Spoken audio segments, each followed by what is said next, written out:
the rial, and allegations of economic mismanagement, Joseph Eckerson reports. The rial has plummeted from 584,000 to 930,000 to the dollar since President Masoud Pezeshkian took office. European leaders convened in London to discuss the ongoing conflict in Ukraine, emphasizing the need for Europe to take responsibility for its defense. A tragic highway collision near Tonopah, Arizona, involving multiple tractor-trailers and cars, resulted in 4 fatalities and left 2 individuals in critical condition. Lawrence Keller with the latest. The crash led to 7 vehicles catching fire, causing billowing smoke and necessitating hours-long road closure. Demonstrators gathered outside Tesla stores across the United States to protest against CEO Elon Musk's advocacy for federal spending cuts under President Donald Trump's administration.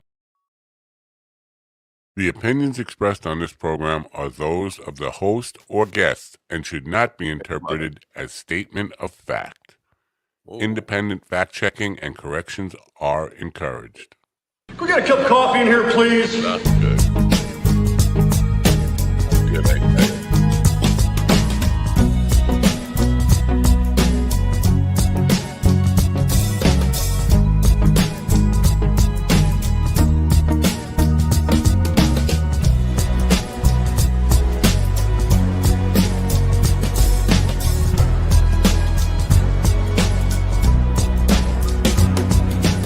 Damn good coffee and hot.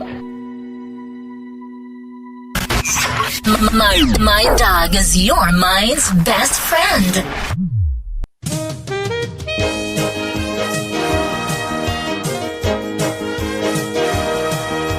My dog is your mind's best friend. Wake up, America. You've got a dog that needs walking. That's right, sunshine. Just put on a big pot of strong coffee and get ready to type your little hate mail with your opinions about kumbaya and flat earth insanity. Stand-up comedy? You want stand-up comedy? Well, we've got sit-down comedy. It's time for Coffee with a Dog. You make me laugh. Out. Ow.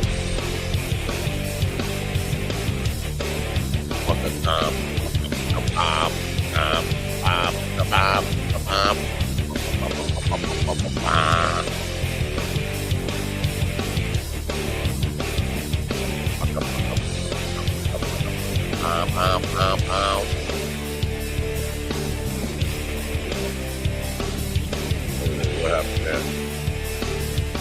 What's going wrong?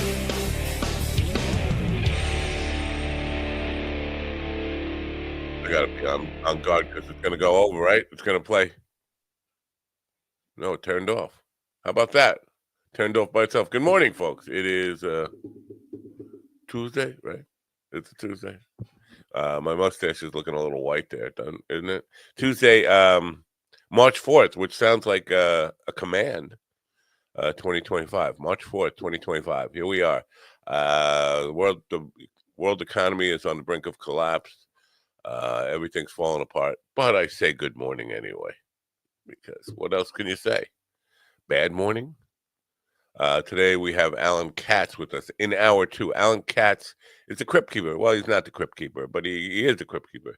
He's the brains, the motivation, the idea, all the words that the Crypt Keeper would say, but not actually the Crypt Keeper. That was somebody else who did the voice. He's the producer who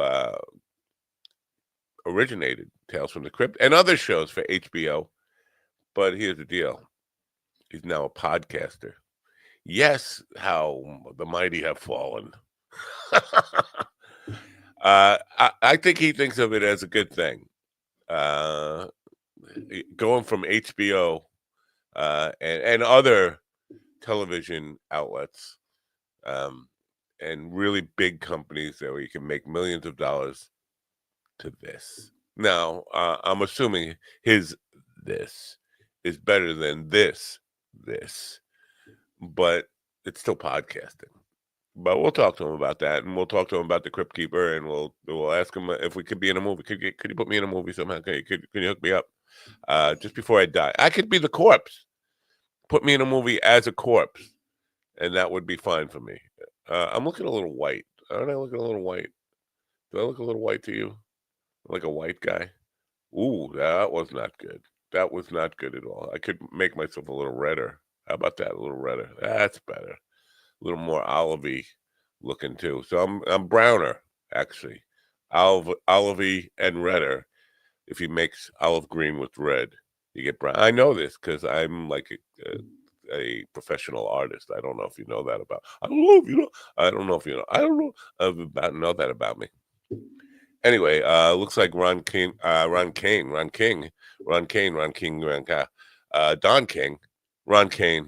somebody got eaten by a nasty crypt keeper, and he's not with us at the moment, but the other guys are with us. So, you know what? I'm going to play a commercial for you, and then we'll say hello to the other guys. They don't really like to be called the other guys, but we'll call them the other guys for now. I'm going to play a commercial to benefit one of the other guys. It's in support of Beyond Classified with Stephen Ortiz, who had a fabulous show last night with Robert Spearing from MUFON, and we'll talk to him about that after you hear about Curiosity Box. You should really get into Curiosity Box if you're curious at all. If you buy Curious, if you're tri-curious, or if you're quad curious, check it out. I said check it out. Ever wanted to hold curiosity in your hands? The Curiosity Box delivers mind-expanding science straight to your door. In your hands, Created by Vsauce, each box is packed with exclusive experiments, brainy puzzles, and fascinating gadgets. It's not just a subscription, it's a journey into the wonders of the universe. Ready to explore? Subscribe now and feed your curiosity. AI line. What if learning felt like an adventure? The Curiosity Box transforms science into hands-on fun with exclusive experiments and mind-bending puzzles. Designed by the brilliant minds at Vsauce, it's perfect for anyone who loves to explore the unknown. Each box is a surprise packed with knowledge and excitement. Don't just watch, experience science. Subscribe today. Bored of the usual subscription boxes? The Curiosity Box is different. It's a treasure chest of knowledge. Each box is filled with exclusive science gear, mind-challenging puzzles, and experiments that make you think. Created by Vsauce, it's designed to spark curiosity and inspire discovery. If you love learning, this is for you. Subscribe now and start exploring. Imagine opening a box and discovering something amazing every time. The Curiosity Box brings you the coolest science experiments, brain-teasing puzzles, and exclusive Vsauce gear. It's not just fun, it's a way to expand your mind with every delivery. If you love surprises and learning, this is the ultimate subscription. Don't miss out. Subscribe today and stay curious. Oh, ladies and gentlemen, in the room with me right now are Stephen the Curious Ortiz and GD the Not So Curious Fenderson. Ron Kane is not here, but GD is here with his morning salutation to say, Good morning, America! MyDogTV.com. Oh, hello, kiddies.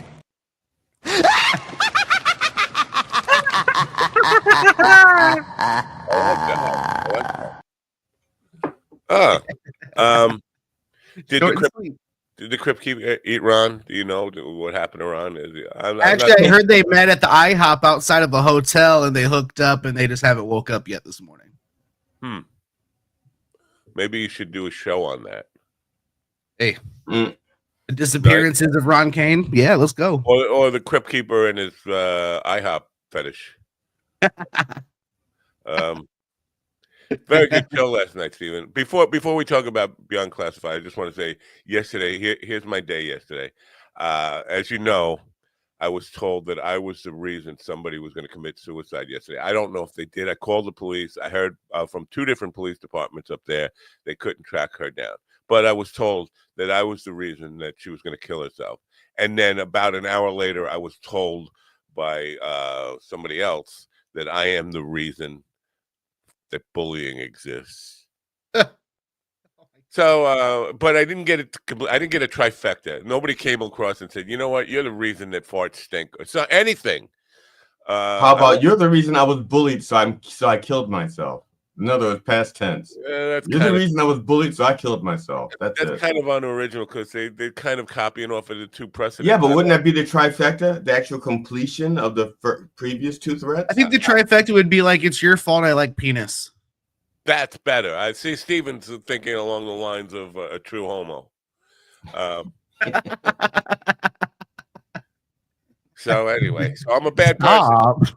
It's not virtue signaling when you have no virtue. Yeah, that's exactly it. It's non-virtue signaling. It's signaling that I'm one of the worst people who ever lived. I mean, I'm responsible. Listen, it's not the first suicide I hope she didn't commit suicide, but I was actually in a note. Somebody left me in a note in their suicide note, and it was pretty brutal. So I'm thinking 1990, 91, 92. Tell Matt I'm still pissed at him or whatever, something like that. I was busting his balls. You're the reason for the season of death by enema overdose. Now, see, Slaptail's kind of whoever that was, John the Beaver Man or something. The Beaver Man. Yeah, that's exactly what I'm looking for. This is the kind of poetic license or somebody should be taking with saying I'm the reason for something. Okay, now moving on to Beyond Classified. Very good show last night. Compelling show. That commercial's a little too long, but curiosity about one thing that's very impressive when the guest comes off of the commercial and says, "I really like that product," and then wants to talk about the product for a minute. Yeah. That's gold, baby. Yeah, it was a good show, man. He was a lot of fun to talk to. It was nice to talk to somebody a little more grounded and not so much into the praying mantis angels and whatnot. Yeah. He gave me some great feedback after the show. We talked for a few minutes after we went off the air. Gave me some really positive feedback. He said I was easy to talk to. He really enjoyed the conversation, and he hopes the podcast goes far. So it's a good time. That's nice. Yeah. I've looked up George Dixon, who was the head of the Long Island chapter of MUFON last night. George Dixon was a regular on my show. He was crazy as fuck. But while I was looking him up during the show, I came across an article where he claimed that there is life on Mars. Mars, I tell you, Mars. And there are Martians living among us here on Earth. No, I tried to put in the chat room, like, ask him about, but I didn't want to cut. He can't bash fellow MUFON members, right? Or can he? I don't know if he can. But that's. I mean, I guess you can, but not when you're in a leadership position. It probably just looks bad. Yeah. But I think somebody needs to. Is this an official MUFON position that there is life on Mars now currently, and that there is Martian life on planet Earth currently? Because that's. I appreciate how Robert would say when he would answer a question, whether it was a MUFON official standpoint or if it was his opinion, which I really appreciated because, I doubt MUFON is an organization that really appreciates, some of the more outlandish claims and beliefs that some people have. So.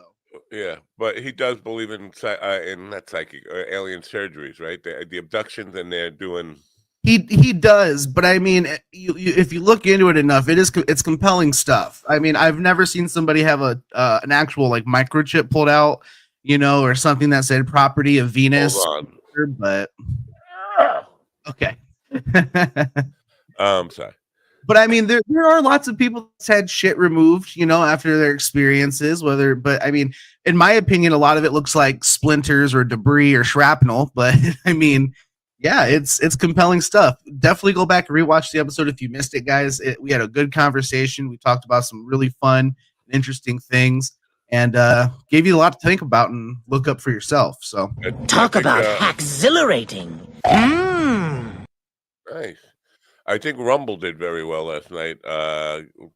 It's hard to tell with Rumble whether they're real people or not. Rumble is a weird. Yeah. I don't know about that platform. I think they rigged their numbers, but it looked like you did a few thousand people on there. I was like, I don't know. You can't. Yeah, I can't. I don't trust fucking Canadians. You're not for sale. Anyway, So yeah, congratulations on a good show. I would say this is, and I never went over this with you, but before you do the show, if they're sitting there in the back room, you bring them in before you go live, and you say, "Hey, introduce yourself. This is what you can expect during the show." Just to give them some idea of what's going to happen, because I mean, he was sitting back. He was like, "What are they doing? They playing an intro now commercial. I don't know what they're. I don't know if you know this about. I don't know what the fuck's going on." I don't know if I know this about me. So yeah, yeah, you gave me some feedback, and I'll definitely apply that to next week. And but yeah, I'm really enjoying the show. I'm enjoying where it's going and the people that are coming on, whether they're crazy or not. And yeah, man. So on to the next one. We encourage crazy, actually, but you know, Rumble is fake numbers, bro. Ian's with us. Good to see Ian back. I haven't seen him in 100 years. We missed Ian. We miss you, Ian. He got out on parole. That's good. I'm glad. Maybe the gay finally faded out of the chat room and he came back. You guys you don't pay attention. He was abducted and he had a chip put in the dip, and then he dipped the chip. Make sure you report that to MUFON. He double dipped. The MUFON Symposium now. Tempting. How much does it cost? Do you know? I didn't have a chance to really look into it a whole lot last night, but I plan on looking into it today, because that might be something fun to go take press credentials to and do a story on. So it's at Ron's house, right? It's in Pennsylvania, somewhere western Pennsylvania, something. Ron's house. I think something like that, yeah. But he says it moves all over the country every year. It's in a different spot. This year, in that sounds like witness protection to me. Yeah, I'm certain that's what it is. Witness protection. There's a lot of paranoia within the MUFON. A lot of paranormal. A lot of paranoia in the paranormal. There's a lot of in the UFO world, in ufology. It's an entire thing based on conjecture. But when you mix conjecture with conspiracy theories, and a lot of people who do have probably some form of clinical paranoia, it's going to snowball. Yeah. But yeah, it looks like this is let's see, MUFON Symposium, Cincinnati. Oh, Cincinnati. Metro. Wait, yeah, Cincinnati Metro Northern Kentucky Convention Center. Oh, that's not super far from me. Yeah, that's not close to Ron. I don't know why I thought it was near the Poconos. I know you were talking about the Poconos, but I could have sworn I was on the website seeing Western Pennsylvania or something. But Kentucky is a good place to have, because all those people have been abducted somehow. Not necessarily by aliens, sometimes by their neighbors, sometimes by the Hatfields and McCoys, but they've all been abducted. They do have a register section for press. Nice. Let's do it. What's the date? July. All right, you're gonna have to do it without me because I'll be dead. July. It's July. Where's it? Pull it up right here. It's July 17th through the 20th. See, I'll be dead by then. I'll be long dead. But you enjoy it, and see if you can find an alien to dig me up or something. Yeah. So. I don't know. I'm going right back into politics because this is where I go back to. So yesterday, Trump made the announcement. He came out and talked about the tariffs and all that stuff. And immediately after his announcement, the stock market tanked. And if you were watching Fox News, they're saying this is the remnants of what was left of the shitty Biden economy that is tanking right now. It's like. It's a reaction to what Trump just said. When does it stop being the Biden economy as it's tanking and just dropping the bottom? Whenever Trump can. Apparently, you weren't listening to Trump's nominee, and actually, he's been confirmed Secretary of the Treasury. They asked him directly if things going well, Trump getting a credit, and they said when things go bad and prices don't go down, will Trump be blamed? And he goes, well, no, because there's so many other factors involved in that. And so, yeah, Trump never gets. That's why he's letting Elon Musk doing as much as he wants to, because Trump will never get blamed for the things that goes wrong. He only wants credit for the things that go reasonably right. right. I mean, politically right, and I mean, accidentally right for the country. I have to say, I agree that there are other factors, and the other factors include like a president making a speech of it and telling people we're going to put 25% tariffs on Canada, Mexico, China, and so forth. That will kind of freak out the markets. It tends to do that. The funny thing is, people keep saying the market's like they're a breathing entity. They're people. They're just billionaires back there making decisions, and they're reacting. There's no such thing as the market reacting. It's people doing it. It's the people in the markets. Well, that's it. So it's not the market. It's the people. It's like, that would be like saying my car turned left when I'm the one that turned my car left. If there's an accident, they're not going to blame my car because my car. But sometimes the front end breaks and your car goes left when you turn right. If there were, let's just say, 7 million people driving your car, you'd have to come up with a broader term for the drivers. You would say the drivers. You wouldn't say the driver. That's say the drivers. So the markets. No, they're not the. No, they're. Yes, they are. The drivers are driving the market. Well, but there are markets. There's a market in New York. There's a market in Chicago. There's one in Tokyo. There's one in. There are markets. And there's the drivers driving those markets. There's also a Boston market. Well, first of all, we know Boston market is delicious. Can we all agree on that? Can we all agree on that? Paint yourself into a analog analogy corner that you can't get out of. Don't blame it on me. I didn't get myself into a corner. You're in there right now. You can't get out. Look, Matt, you're the reason he's in the corner now. All right, that's good. I appreciate that. You know, I like being the reason. Give me one reason to stay here. Oh, Tracy Chapman. No, she doesn't like me. Nobody likes me. I like you. Rod Stewart likes you. Reason to believe? No. Rod Stewart thinks you have hot legs. Well, all right. Wow, Stephen, with comedy like that, you are sure to get booked. I guess the comedy is that he liked you. For assault battery is what he's sure to get booked for. So tonight there's going to be this. Is this the State of the Union? It's a joint session. They're not calling it the State of the Union. What the fuck is it? Because they all know in their heart that it's not the State of the Union. It's just propaganda. They know. The State of the Union has certain standards. This is a joint session of Congress with their leader doling out propaganda and lies. We should just start calling these Trump rallies. Anytime that he gets to speak. No, they're not going to have like the, maybe I guess, but it's not like it's not filled with red hat idiots. It's. Oh, okay. Well, no, they get to invite people, so there could be red hat idiots in the audience, and he'll point them out. He'll go like, there he is, the former CEO. Shout out to my friends over here in the red hats. They're here with bigly support. I love them. They're the best supporters. The people, they're the Tate brothers up in the corner, Tate brothers, and they're sitting with Matt Gaetz. Andrew Tate, he's the best rapist, the biggest rapist. He's my favorite rapist. Ian claiming that Trump is going to dance at the end, if you can call that a dance, to YMCA. That would be interesting for the history books. The only time an idiot president has ever played music or danced or jerked people off from the podium or whatever he did. You know, I kind of got that dance yesterday. As I was walking, I realized how much easier it is to move my arms than it is to move my legs. And that's when you get old. I kind of get it. This is easier than actually, shaking your booty, moving your legs. I don't like to make promises because I think promises are setups for failure. You promise?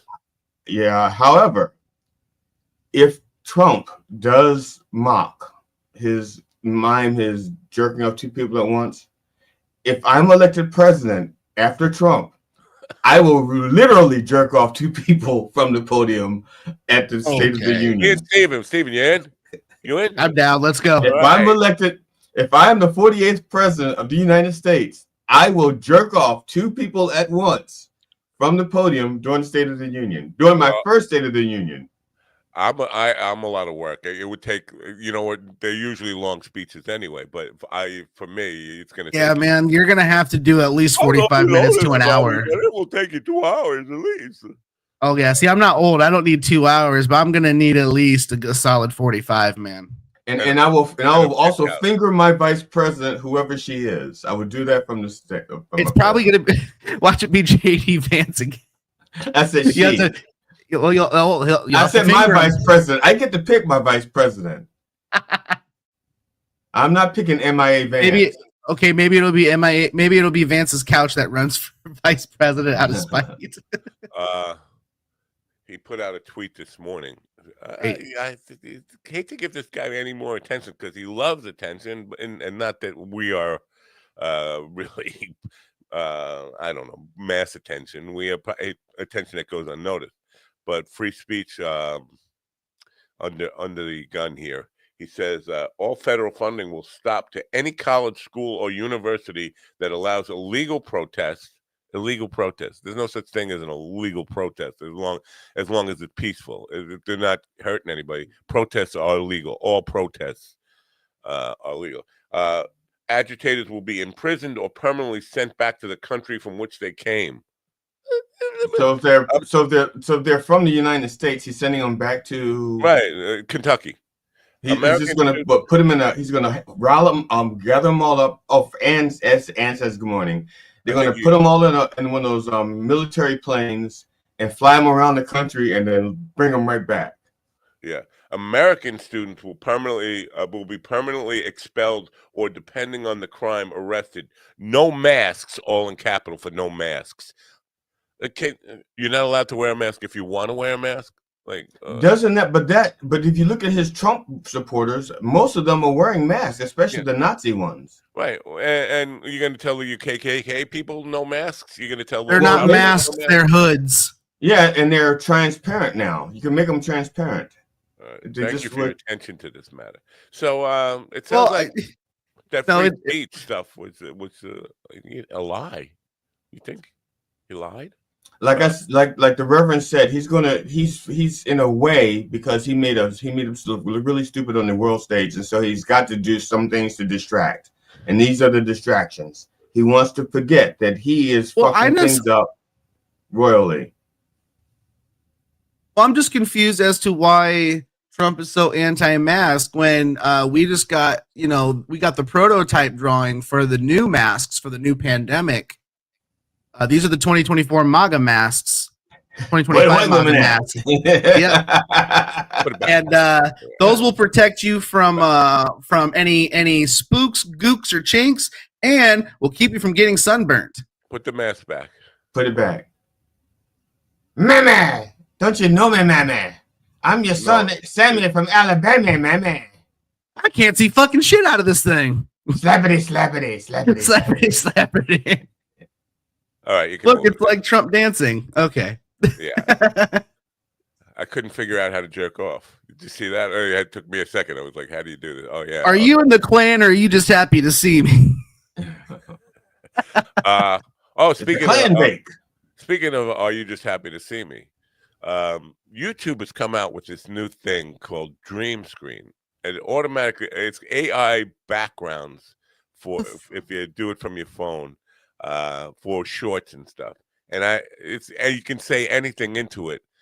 I came up with, I just got stumped. Like, what do I say to this thing for a cool background? So I just said, make it rain bananas. And okay, that's why you said that. I was wondering why. I was like, that is so un-Matt. Like, I was like, Matt usually has like some kind of even if it's a dumb point, usually have some kind of point. But that was like, what the fuck? The point is, I was just trying to see how that thing works, and you can say anything to it, and it will put the background in for you. Really? Can you say like? Can you say like? Yeah, I didn't want kitty motorboating breasts. I didn't want to. Yeah, I didn't want to test like anything dirty. Like I'm sure Ron Kane would have had. Where is Ron Kane? Motorboating breasts. He's probably he's probably testing out Dream Screen right now. Don't you know you're not? If you don't bring enough for the class, you can't do it. I hope he's all right. I hope he didn't get like attacked at Mr. Tongue last night. Didn't he challenge somebody to come to Mr. Tongue? Somebody who was being, I don't know. I don't remember. There was something going on, wasn't there? Wasn't it? No, I don't. The last thing I remember about Mr. Tongue is I asked him if that guy who says you got to eat the pussy was going to be there, and Ron said no. But I thought he said somebody who wanted to chat who was being a little bit obnoxious or something. He said, "Won't come to Mr." Or don't come, whatever he said. I mean, he was poking fun at Blind Mike, and he was saying if Gangrene Greg wants to meet me at Mr. Tongue's tonight. Oh yeah, the Gangrene Greg, that's not a real person. Ron made all those names up. So he was making fun of Blind Mike, is what he was doing. Gotcha. Having a stupid fucking name. So Mr. John said I was bullying him in that email. I don't know. It didn't feel like I thought I was not bullying. I thought I was being honest. Bullying is in the eyes of the beholder. I said that he makes me feel creeped out. That's not bullying. It's being honest about my feelings. When you call me through a Facebook Messenger without me ever asking you to do that, that feels like look, bullying would have been, no, you're a fucking psycho, quit messaging me, leave me alone. No, you sent an email saying, hey, here's a link if you want to be on the show. I'm not going to be there. I'm not comfortable with the situation or with you. No, that if you'd like to show up, you can. Cool. I said, actually, that's not the reason I'm not going to be there. The reason I'm not going to be there is I have a show at the VA taking care of people who really have PTSD. But none of that was bullying, though. You were just being honest and just being like, look, I'm not going to be there. I'm busy, but also not comfortable with you. That's what it is. I mean, bullying would have been like, no, you're a fucking psycho. Go away. Leave us alone. Like, that's different. He said that with small it demonstrates small thinking on my behalf. I also said I'm not interested in him preaching religion to me or, so he went with that stereotypical, if you don't want to listen to what he has to say, you're a small-minded bigot. Well, I didn't say you shouldn't believe what you believe. I am not interested in hearing it. I will come to my own conclusions about, and maybe I won't come to. I'm curious about that, but I don't need somebody else coming like a Jehovah, that Jackie joke, and it's not a Jackie joke, obviously, with the Jehovah's, and he says to the guy, "Come on in. Would you like a cup of coffee?" And the guy said, "Sure." And he said, "Well, would you like something to eat?" And he gets him something to eat. And he said, "Now, tell me what it is, the message that you were here to bring me." And the guy said, "How the fuck do I know? I never got this far before." It's like that. I mean, I'm the guy who doesn't let him get that far. I'm sorry. It's nice that you have your beliefs. I got things to do. You could tell to my dog. You could tell to the cats. You could tell to the chicken. Oh man, you are a terrible pet owner. How dare you subject your animals to that kind of mistreatment? I don't think the dog minds it that much. The dog has his own god, okay? His own god. And the cat has, well, the cats think they are the god of the dogs. So you think dog, because my wife thinks dogs really, my wife gets upset when I say the dog is dopey and dumb, and I'm like, oh, don't insult her. That's bad for her psyche. Come on, the dog. And first of all, in dog world, dumb is beautiful. The reason I love dogs is because they're so dopey and dumb. This is what makes them attractive to me. I like, and when I say attractive, I don't mean I want to fuck my dog. Okay, I was gonna say, Matt. We'll be right back. No, it's why I like dogs. It's why I like being around dogs. I love the dopiness of them. I like the I don't understand the word you're saying, but my favorite name to call my dog when he was being stupid, I'd call him a floppy dingus. There you go. Yeah, it's just, when he's being dumb. Why do you want to damage his psyche like that? Because he was a dingus. Why is his dingus floppy? That sounds like something you should have had taken him to the vet for a long time ago. It was his nickname when we got him as a puppy. Which I'm gonna try to hold it together because I miss my dog. But when we got him, like the day we got him, right? Like we're walking across the parking lot, and he I go to pet him, and he just lays on the curb and just melts over the curb, just flops. Wow! And ever since then, every time you go to pet him, like when he's like sitting on the floor, he just flops over. So floppy dingus, just a floppy dingus. Here he is now, chiming in, butt out. Yeah, dogs don't understand. You could say whatever you want to, and it's all good-hearted. They're smiling. If they're smiling, Well, for the most part, it's not what you say; it's how you say it. Exactly. You could be like, "You're a dumb little bitch. You're a stupid little moron," and they're gonna be like, "Really?" You know? It's how you could be like, yeah. "You're such a good boy. You are such a good boy," and they're gonna be like, "What?" What did I do?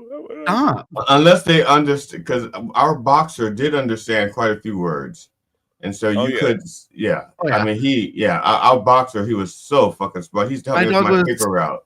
My dog was half pit, half Australian Shepherd, and he was so smart, like to the point where he did not have an accent. I wish, actually, that's not true. He would sometimes instead of going bark, he'd go bork, bork, bork. That sounds like the Swedish chef. Bork, bork, bork. He was a dingus, man. He was confused, but yeah, he would like. Baby. It got to the point where, like, instead of saying food, I would spell out the word to my ex-wife and be like, "Hey, have they had FOOD?" And eventually, he would pick up on that and start going, "Oh, that's food. Let's go." You know. My wife spells out. Are you kidding me? You could say out. The dog, if it gets excited, it's not you. You're not going out. There you go. So on Thursday, John Bivens won't be here. So I think, honestly, his call me small-minded and saying I'm the reason that bullying exists. I think that was an excuse not to have to face the Rev or GD, whoever would be here. It was going to the Reverend. Remember, the Reverend cleared his calendar. He was going. Reverend's still going to be there, right? Because I really want to meet the Rev. He was rude to both, so I think he was just kind of like thinking, well, I can't really be rude face to face. Well, GD can take the rudeness, the Dr. Dredd's shit. I can take that shit, but the Reverend, he called the Reverend a clown, and then the guy goes on with his little religious rants, and that's what it was with the Reverend. The Reverend doesn't mind being called the clown, but you don't call the Reverend a clown if you yourself are a self-righteous prick when it comes to religion. Oh, that's against the Bible. That's against the Bible right there, being a self-righteous. Yeah, second opinions. Yes, actually, it's in Acts or Romans. I think it's in Romans. I'm not as good a Bible person as the Reverend is. So yeah, I'm not used to being in Romans, but I have been in Puerto Ricans. So. Oh yeah, well you gotta. It's a whole different. It's the whole toga thing. Yeah. Yeah. I'm sorry, folks. I apologize for that. Right. Hey, actually, on that front, little PSA. There are a couple ladies who watch the show who have sent me some messages. I'm not interested. Stop. Wow. Please. Is that a humble brag? Is that a humble brag? Because I don't have young ladies sending me messages. It's not. I've received 6 between here and then people. Okay, that's no longer a humble brag. That's not even a humble brag anymore. That's like it's an annoyance. Brag. It's an annoyance. Is what it is. You get 6 messages from ladies hitting on you. Matt gets messages from some guy who's a religious nut who calls him and said, "I don't get anything. Nobody loves me enough to talk. Oh my." That or can I live in your house, and if I can't, you're the reason I'm going to kill myself. Oh yeah, nobody wants to live in my house. Nobody wants to hit on me. This is terrible. Right. It's because I'm black, isn't it? No. Also, I get about 40. No exaggeration here. I'm coming up with a pretty reasonable number here. About 40 contacts a day, either through IMs, DMs, emails, of people who want to work for me to improve the numbers on this podcast or Apple or on our Apple numbers or YouTube numbers or all. I've analyzed your channel. I didn't ask you to analyze my channel. I get all day long. I'm like, yeah, I just can't even block these people fast enough. The one lady I had to block, right? So I was on the show, told my business, and I got a message. She's like, "Hey," she goes, "I heard what happened. You need a place to stay?" I'm like, "No, I'm good." She goes, "Okay, well, I live on a first floor apartment. There's no steps." I'm like, "I'm good, thanks." The bathroom door is real wide. I'm like, "All right, I'm good." I got a mansion in Brisbane, Australia. Okay. Can I Man, bring my that's wife? tempting. That Can if I got one now, as long as it's not Kobe, folks. Down. Why you don't like Kobe? I think he'd be cool to hang out with. I just don't want to. to. Your belly. You sleep on your belly, don't you? It's the thing. I would sleep up against the wall, back against the wall, and with a mask on. From the conversation with Kobe, I think he's more of he has been the guy who woke up with a dick in his ass. Like he said, basically he said the guys who would bully him in school actually wanted to make out with him. This is just like a hard thing to even. Well, that's not that hard to imagine. Just think about it. It's hard to deal with from a psychic point. I gotta I don't need to. Please get that picture out of my mind. Well, you don't want to picture that every dude that ever bullied you secretly wants your penis. No, I don't want to picture because he's a big guy. He's a big, strong bear of a man, and I don't scary want to dude. picture him getting held down and kissed by a bigger, stronger man. That's. Was he that big? I don't remember. I mean, I remember he was a pretty big dude. I like if but that how dude. Tall? I mean, because he only looked like this. I was one of he looked like this big. If I had to guess, I bet he's probably 6 foot. And how tall would it be? Well, I mean, look, man. I hate sitting. Look, being in the chair. Being in the chair.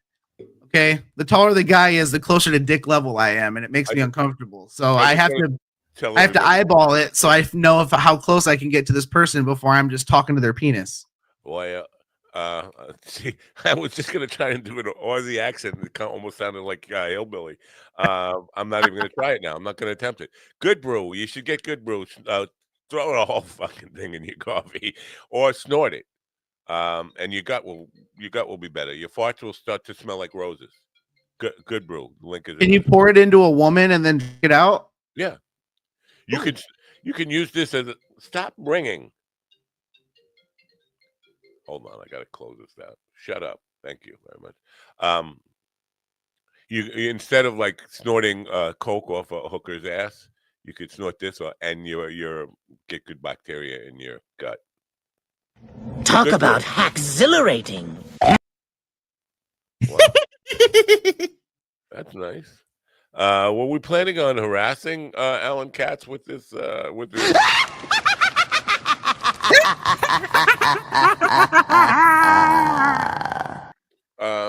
Yeah. All right. I love laughs. Oh fuck! What? I almost hit end stream. I was going to hit comments, and my mouse slipped up. GD, don't do that. Yeah, I did that one time. Though, right? I did that one time. I felt so bad. Yeah, you have to hit it twice, though, right? I mean, it's not like. Yeah, but so when you're on a phone, right? Where you normally see leave studio you're on a phone, it says end stream, and I didn't know that the one time. I was like, bye, clicked it and shut the stream down. Yeah. Now, was it on Sunday? The Reverend was setting up the try to get things ready for when the show started, and he loaded up 3 videos and was going to load up something else, and he accidentally left clicked the side of the mouse. On the side of his mouse, there's like these 2 buttons that he's never used, and he hit one, and it just took everything out, took him out of everything, and then deleted everything he had entered was gone. It took him out of the studio, and he had to start all over from scratch. So that's what that button on the side does. Never push it. It's the end of the world button. Yeah, they should mark it red or something, or or something. Make it obvious that if you push this button, the world will come to an end. Do not push this button. Yeah, maybe don't put the button there. We don't need it. Yeah, because he was picking up the mouse to move it, and when he picked up the mouse, he pushed the button because he's never used those buttons. There's 2 of them there. He's never used either one of them on purpose. I commend you for being able to continue to use a second person in this tense that you he. It's got to be a black dude thing. It is. Think about it. You got GD And, I and the thought Rev. I thought you meant your little sexual fetish there, a black dude. No. I mean, I don't see color. I just see vagina. But there's but GD with the Rev. You have Eddie Murphy with the Nutty Professor. You have Medea. Well, first of all, you have Eddie Murphy with like 17 different characters. Yeah. And then you have Tyler Perry with his characters. And then you have Martin Lawrence, who did Big Mama's House. Ooh, no, I'm sorry. And he did that ugly woman on his show. He did Martin Lawrence did that really ugly woman. I can't remember her name. I'm sorry. Comparing anybody to Martin Lawrence is it's the bridge too far. It's my bad. I apologize for my transgressions. I apologize for insulting you. And you is he just on him? And you probably don't know this, but is he free and allowed to go into the public? Is he or is he in a psychiatric institute? No, he just made a new Bad Boys movie with Will Smith. Well, not just. That was like a year or two ago. A year just ago came out because it takes him like 9 years. That was after his mental breakdown and everything. It's so and Will was trying to throw him a bone. Yeah. Do you remember Margot Kidder? She was in the original Superman. She went a little bananas after that. She had that. one of those breakdowns too. I don't understand how if you're a Hollywood celebrity or your movies or whatever, you're allowed to have like you can go shit on the judge's desk, and they don't lock you up. But if you were just a normal workaday person, and you go to shit on the judge's desk, and I'm not saying she shit on the desk, but she did crazy shit like that. But they would throw away the key and say, just medicate, keep them medicated for the rest. That's by definition. See, if you're wealthy, you're eccentric. If you're poor, you're crazy. Right. That's absolutely right. And matter of fact, that's how it's written in the law books. If you look at Penal Code number 43, penal. Say penal. Why you go say penal on the show? We're not allowed to say penal. Are you a gay? Yeah, he must be. That's just the code. That's just the penal code. I didn't write the code. Okay. Listen, just because you can send Morse code with a dick doesn't mean you got to brag about it, homie. Jeez. First of all, I don't do Morse code. That's drums. I'm African descendant. We do the drums. Boom, boom, boom, boom, boom, boom, boom.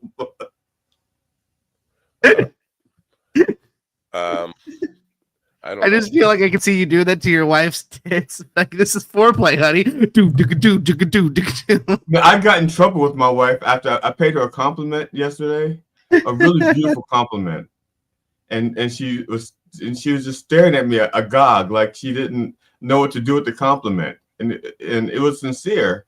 Because actually, to me, it wasn't a compliment. I was just stating a fact, and it just turns out in her ears, it's a compliment. To me, it was just a fact. And she was just staring at me like agog, and I said, "Oh, I'm sorry that you had to find out this way." And then she goes, "What the fuck?" There's nothing cuter than a woman that can't take a compliment. They get all red-faced and they get a little weird. Yeah, that's fun. Well, everything's cuter, like a little dog that flops over to be rubbed on his belly. I think that's cuter. It's a different type of cute. Like my it's really cute when you put a suit on my cat. So she kept scratching her back. She kept scratching her back, and so she had these two huge raw spots that wouldn't heal. And so we tried to get her to stop scratching. So we put the suit on her. And as soon as we put the suit on her, she stiffened up and rolled over on the side, and her legs just stayed up like that. For the people on iHeartRadio and other internet radio listening in right now, you have tuned into Queer Chat with Stephen and GD. Queer Chat is here every morning just to talk about the gayest shit you could probably ever imagine, and that's what they're here for. Putting a suit on my cat is not gay. That was preventive medicine, kind of. Okay. I know the rubbing the belly stuff kind of felt like that was on a dog. That's not gay. Yeah, that's because I don't date outside of my race. Yeah. Oh, I thought you were being your species. Yeah. Well, human race. All right. Fine. Be that way. You're still listening to Queer Chat with Stephen and GD. I don't care what they say. And that sound you heard was the market crashing. I kind of miss Ron and all his, because he doesn't shut up, we know, but I kind of miss how active he generally is. And it's weird how weird it feels without him sitting here being quiet. Right. Not to me. I'm used Shut up, to GD. You're supposed it. to. That's more words for me. You know what? I didn't even notice that you had changed the background. That's a pretty cool background you got here. I would recommend making that your permanent background. You'll look like you're in a place.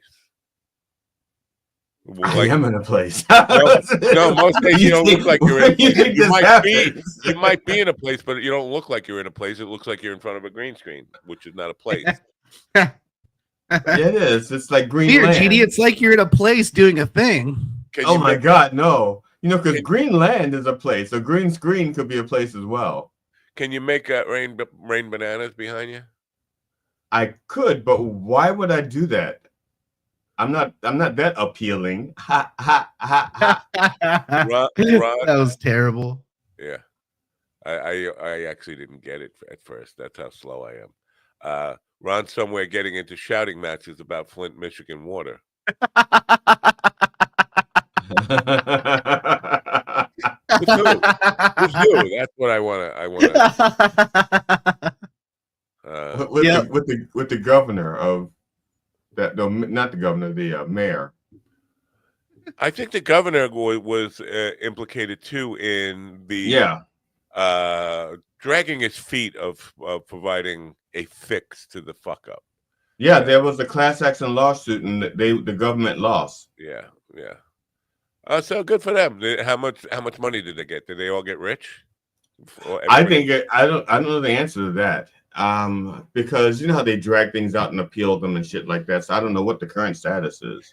I know they lost the initial case. That was when Obama was president. I'm not sure because because Obama went down there to drink some of the water with some of the other people, saying, "Look, the water's good." It's like, no, drink it day after day after day after day and give it to your kids. Yeah, I would not drink the water. Tell your mama to drink the water. I ain't drinking the water. No, impress me. Give it to your kids. Give it to your 2-month-old. Then I'll be impressed. Because I'll tell you now, I put all kinds of shit in my stomach over the years, and sometimes it came out okay, and sometimes it came out bloody. But the next day after that, it was fine. You know. For people on the radio tuning in right now, you're listening to Poison the Baby podcast with GD Fenderson. Poison Your Baby. Well, at least I'm not talking about what they're doing to babies in Sudan. Because nobody cares about what happens to little black babies in Sudan. Well, in case you want to know, they're raping them. But yeah. Yeah. Would it make a difference if like babies? I mean, like 1-year-old, 2 babies. They're raping babies. Why in Sudan though? What about there's a war? There's a paramilitary group. There's a war going on in Sudan, and as you know, they don't fight by civilized war rules. So they're raping young children, boys and girls. You know, now this is according to the UN. So I don't know if you can trust the UN. You know, but it's just well, what's going on here? I'm just saying that those are the people that Trump wants to bring into the country, rapists. Right. Well, I mean, when you're selling citizenship for $5 million, you're not asking for people who want sanctuary and who want to come here for a better life. You're finding rich people who want to come here and get richer.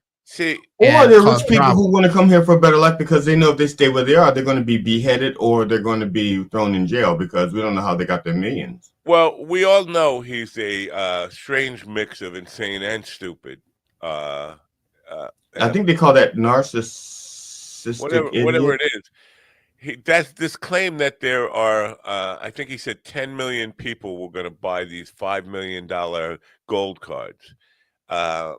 And so I looked up how many people in the population of Earth have $5 million in net worth, just in net worth.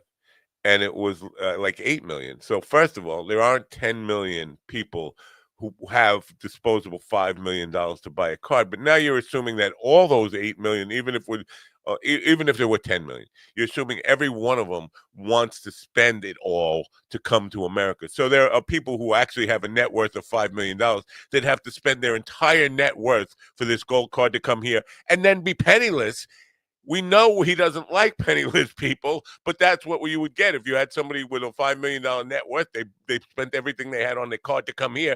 Now they're worse off than me. They're going to be calling me to ask if they could live in my house, and when I say no, they're going to say, or you could have two people with $2.5 million each, and they join their money. The one of them comes over with the $5 million, and then that one brings the other one over and marries them.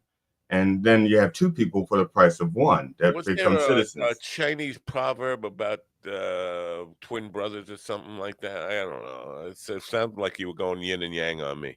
No, I was going 2 for 1 on you. All right, BOGO. Okay, but so you're not gonna. The numbers are way off. You're not gonna have. Oh yeah, well, all of his numbers are way off. The man's a compulsive liar.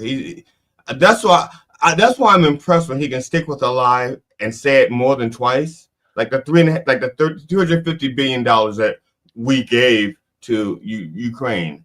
It's not 350 billion. It's only 125 billion. But he stuck with that number. And it wasn't cash. None of it was cash. It was weapons. Services. It was military goods. Right.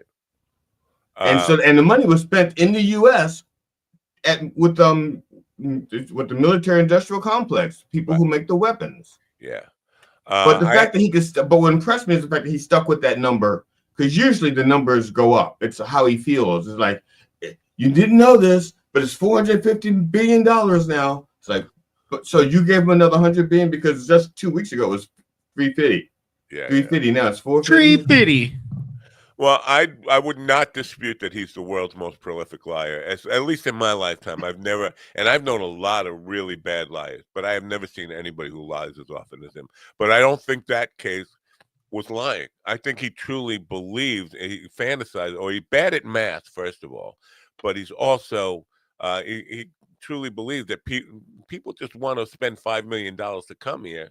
No, the people who are rich who don't live in America, they have no reason to come here. The only reason people who want to come here are poor people who see it as a land of opportunity, and even that is kind of dying. It's old school stuff. What is he saying here? Speaking of ignorance, you may enjoy this, GD. Wow, this is a long comment. Yeah. Too much for me to read. It's like a War and Peace. Would you like me to read it? Would you like me to read it? Here we go. That's why I was reading it quietly to myself before you pulled it up there. All right. Yeah, but the radio people need to hear it. Go ahead, Stephen. You take it. Take it away. Speaking of ignorance, you may enjoy this, GD. Can you do it in slaptail accent?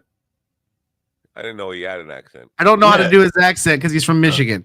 Yeah. You may enjoy this, GD. I am working on this as a joke and jab at pieces of garbage. In 2016, Mississippi and Tennessee passed laws that allowed healthcare providers the right to refuse services to patients if doing so violated their personal religious beliefs.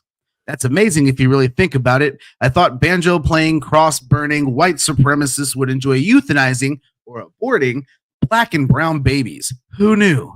Huh. Yeah, that's the kind of stuff you want to. I'm not telling you that you shouldn't do it, obviously.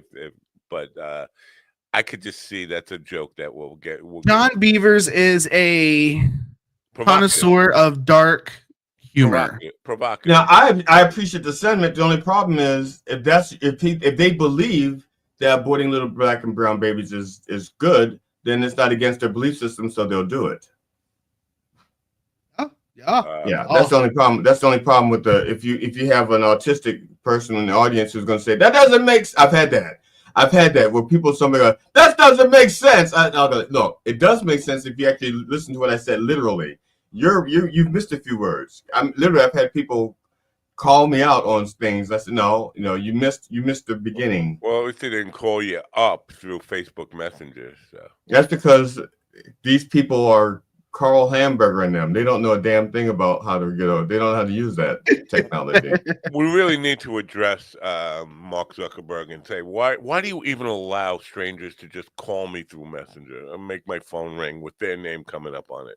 It's so uncomfortable when you say, I don't know this person. And then all of a sudden they're not just calling you, but calling you repeatedly, like pick up, pick up, pick up. I'm like, ew, ew, ew. No. That's what I'm like.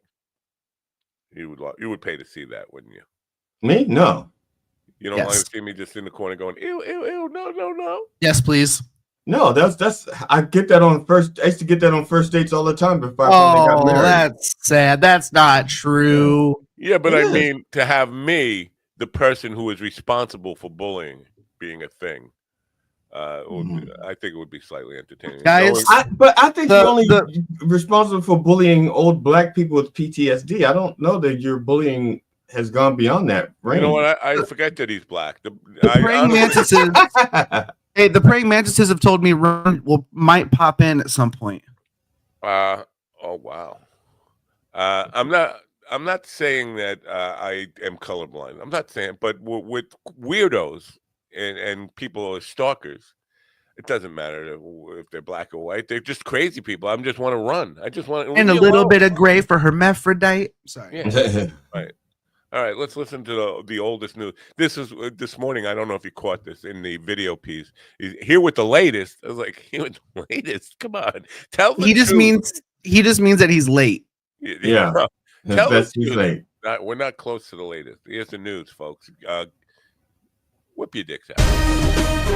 A tragic highway collision near Tonopah, Arizona, involving multiple tractor trailers and cars, resulted in 4 fatalities and left 2 individuals in critical condition. Lawrence Keller with the latest. The crash led to 7 vehicles catching fire, causing billowing smoke and necessitating hours-long road closures. Authorities are investigating whether poor visibility due to blowing dust contributed to the initial accident, which then triggered subsequent crashes. 6 additional people sustained injuries, with 5 being treated and released from hospitals. European leaders convened in London to discuss the ongoing conflict in Ukraine, emphasizing the need for Europe to take responsibility for its defense. British Prime Minister Keir Starmer announced a new agreement allowing Ukraine to utilize $2 billion of UK export finance to acquire over 5,000 air defense missiles. This move underscores Europe's commitment to supporting Ukraine against Russian aggression. The summit also highlighted the importance of continued military aid. Benjamin Wright reporting. Iran's parliament has impeached Finance Minister Abdel Nasser Hemeti amid a sharp decline in the national currency, the rial, and allegations of economic mismanagement, Joseph Eckerson reports. The rial has plummeted from 584,000 to 930,000 to the dollar since President Masoud Pezeshkian took office, driven by international sanctions and public fears leading to foreign currency conversion. Hemeti had managed a 10% inflation reduction during his tenure, but acknowledged that inflation remains a significant issue, standing at 35%. Miami Beach, Mayor Stephen Miner has reaffirmed the city's stance against welcoming back spring breakers, citing the success of last year's restrictions, which led to 0 fatalities and improved public safety. Jim Kender reports. Enhanced security measures for March include curfews, bag searches, early beach closures, and DUI checkpoints. This decision stems from violence associated with spring break in previous years. While some business owners express concerns about potential impacts on tourism, overall hotel occupancy has risen, indicating a positive reception to the measure. The Trump administration is considering excluding government spending from gross domestic product reports, a move that could obscure the impact of spending cuts proposed by the Department of Government Efficiency. Commerce Secretary Howard Lutnick suggested that separating government expenditure from GDP calculations would enhance transparency. Historically, government spending has been included in GDP due to its influence on economic growth. Critics argue that this change could complicate assessments of the nation's economic health. Demonstrators gathered outside Tesla stores across the United States to protest against CEO Elon Musk's advocacy for federal spending cuts under President Donald Trump's administration. These protests are part of a broader backlash against Musk's influence in Washington as he pushes for government efficiency reforms through the Department of Government Efficiency. Protesters aim to impact Tesla economically and encourage divestment in response to Musk's controversial actions. Kyle Norris reporting. Can we be done?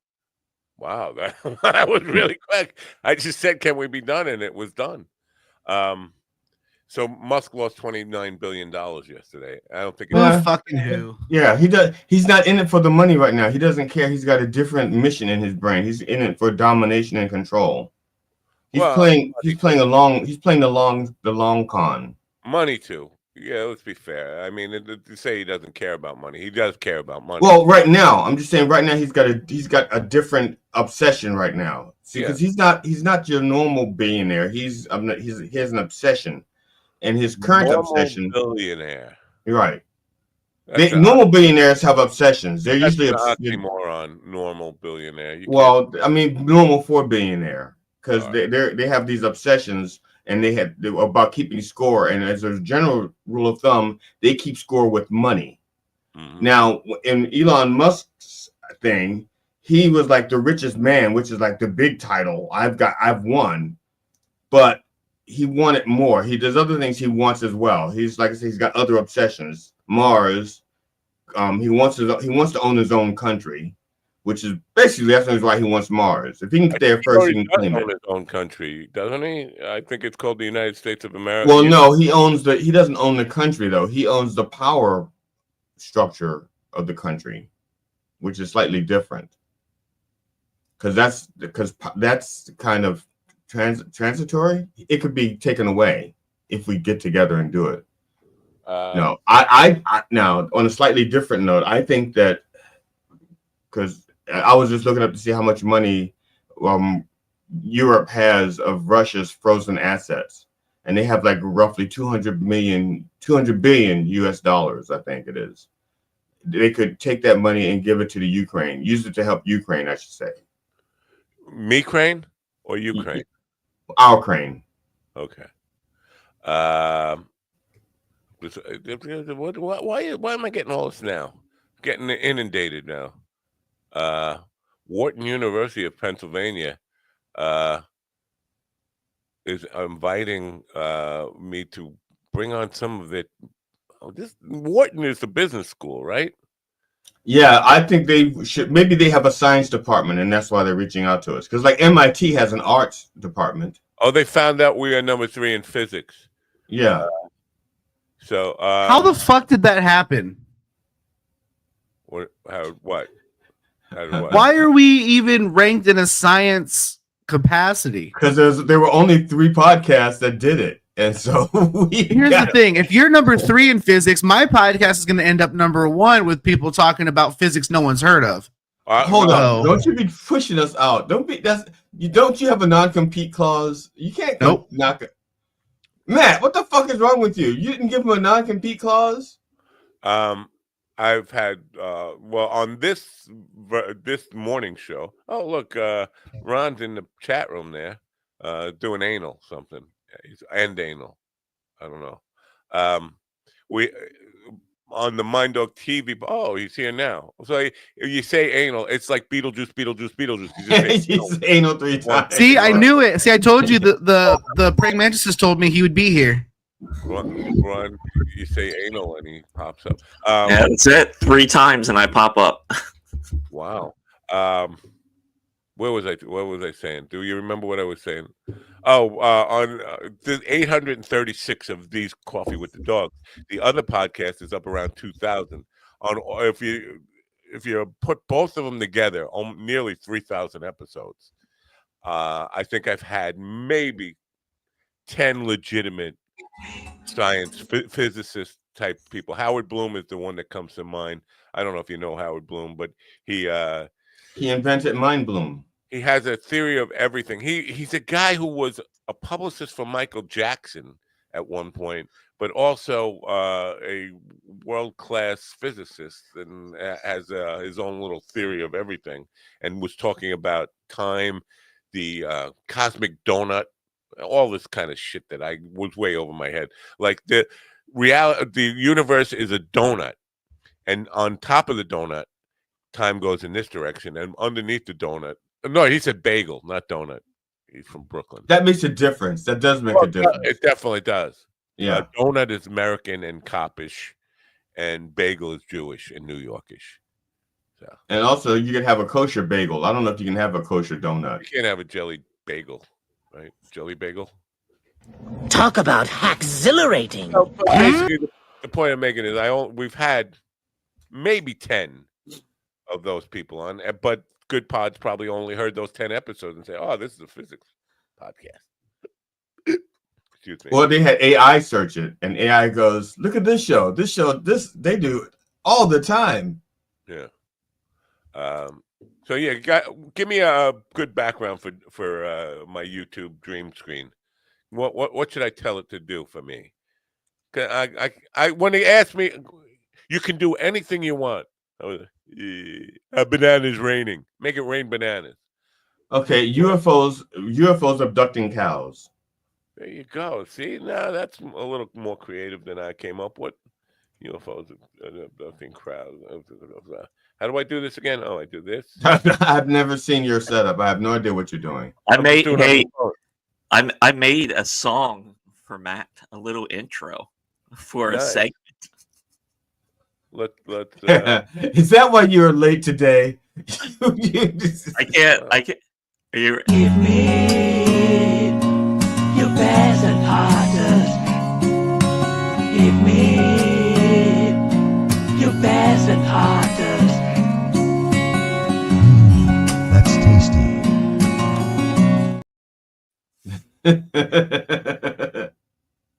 That was horrible, but I loved it. It was horrible. The Kobe Fox reference in the beginning was cool, but the singing is just. You would think AI could probably use auto tune. It actually, that's not AI. They got the one we'll see to do the vocals. Yeah. Oh, now that's too horrible. You son of a bitch. That's 2 voice effects layered to make that great sound. That was really bad, but I enjoyed it. That's what she said. I'm biting my wow. I'm biting my tongue about this reference to Will C's vocals. I'm not going to say what I want to say. I don't know this about me, but I'm a great singer.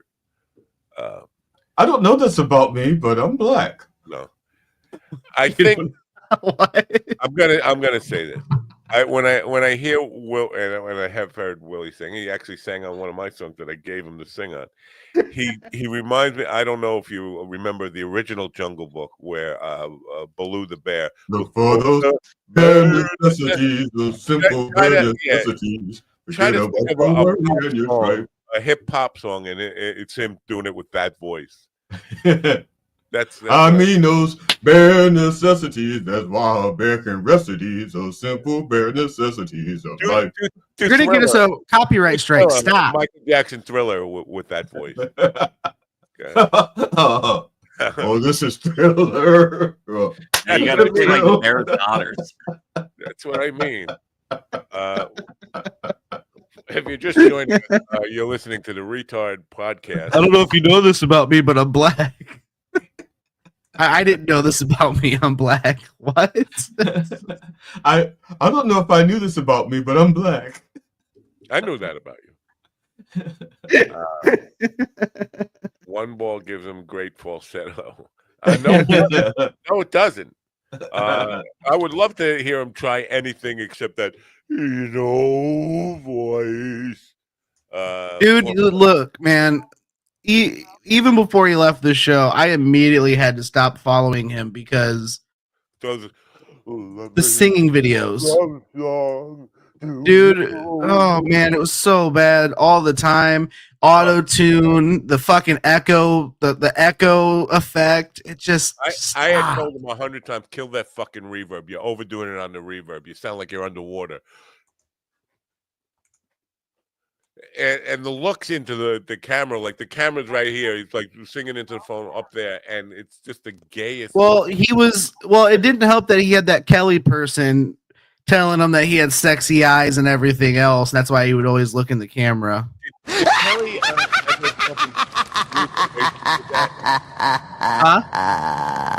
Did Kelly lose her patience with waiting for Will?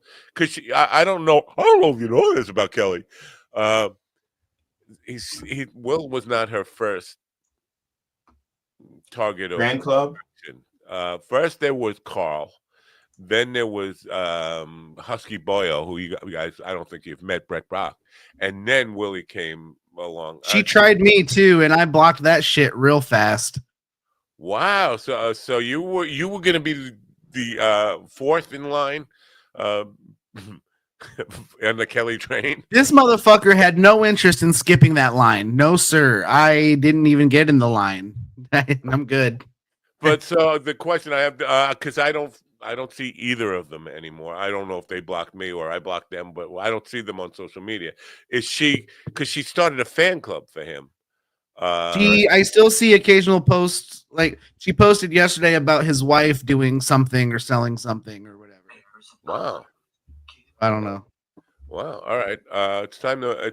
It's time now. I don't know if you know this, but it's fine. I gotta lose that. Rise up, stroke down.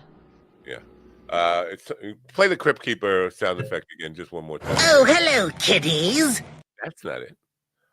I meant the laugh. Talk about exhilarating. All right.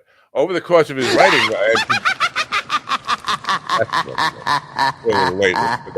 over the course of his writing and producing career, Alan Katz has written movies and TV shows like HBO's iconic Tales from the Crypt, Entertainment Weekly called the first season of the How Not to Make a Movie podcast, the best film podcast of 2022. He realized at that point he'd become a thing he'd always wanted to be when he grew up. A podcaster, ladies and gentlemen. Welcome Alan Katz to the program. Good morning, Alan. Alan Katz, proud podcaster. Oh, well, thank you very much. I think how terrible the mighty have fallen to join this, because you're associating yourself with the likes of me. Oh, I see this as the community to be part of. Okay. Here's the thing. I spent a career in movies and TV business, and am I allowed to swear on your air? Yeah, please do. Fuck no. Good. Because the film and TV business, to call them fucked up beyond all measure, is being kind. Even in the best of times, it was so hard to get anything done. To take an idea, that's for instance. I'm sorry. You just created a new word because everybody knows FUBAR, but you just created FUBAM. FUBAM? That's like, yeah, I mean, fucked up beyond all measure. That's beyond repair, right? Yeah. There's always a new bar that everybody has to clear. This is the new bar, and hey, but you know what? Somebody will clear it. Count on that. So, and in with that in mind, because this is really the antidote, to take an idea from my head. All right, I've got an idea for a TV series. Let's say, to take it from here out into the world where an audience can see it and enjoy it. Even in the best of times, it is arduous. It is nearly impossible. Simply, there are so many people involved who have to contribute and participate. It's a very collaborative process. There are all kinds of ways for it to misstep under the best of circumstances. Now, meanwhile, there are thousands of assholes standing in the way of any project to go from here to there. And at any time, any one of those assholes can kill a project dead just because they're an asshole. And this can take years, literally a decade. The average time for a screenplay that actually gets made is at least a decade between the time it was put out into the world as a final draft and it got made. It's a ludicrous, stupid process. Okay. To take an idea from my head out into the podcast audience, there's only one asshole standing in my way, and it's me. I definitely can relate to that because I was banned from terrestrial radio, and podcasting was a way that I could be independent and not have to play by their rules. Exactly so. Exactly so. It is the wild, excuse me, it's the wild, wild west to a degree, but I rather like that. I like being able to create the rules. And for instance, the last election destroyed the news business. It cannot operate the way that it operated. And look what Jeff Bezos just did to the Washington Post, and what the owner of the LA Times is doing to that paper. And so all the journalists are basically being thrown out of journalism. Where will they all land?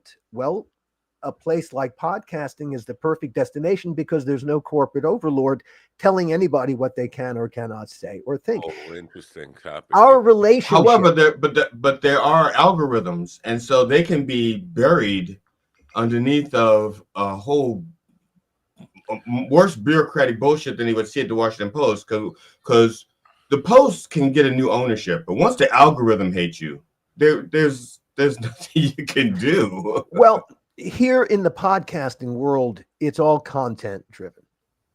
Now, our obligation is to create great content that a huge audience or a large enough audience to pay for it, for us to find them. Our obligation as podcasters, we have to find our own audience and we have to nurture the audience and we have to bring the audience to us.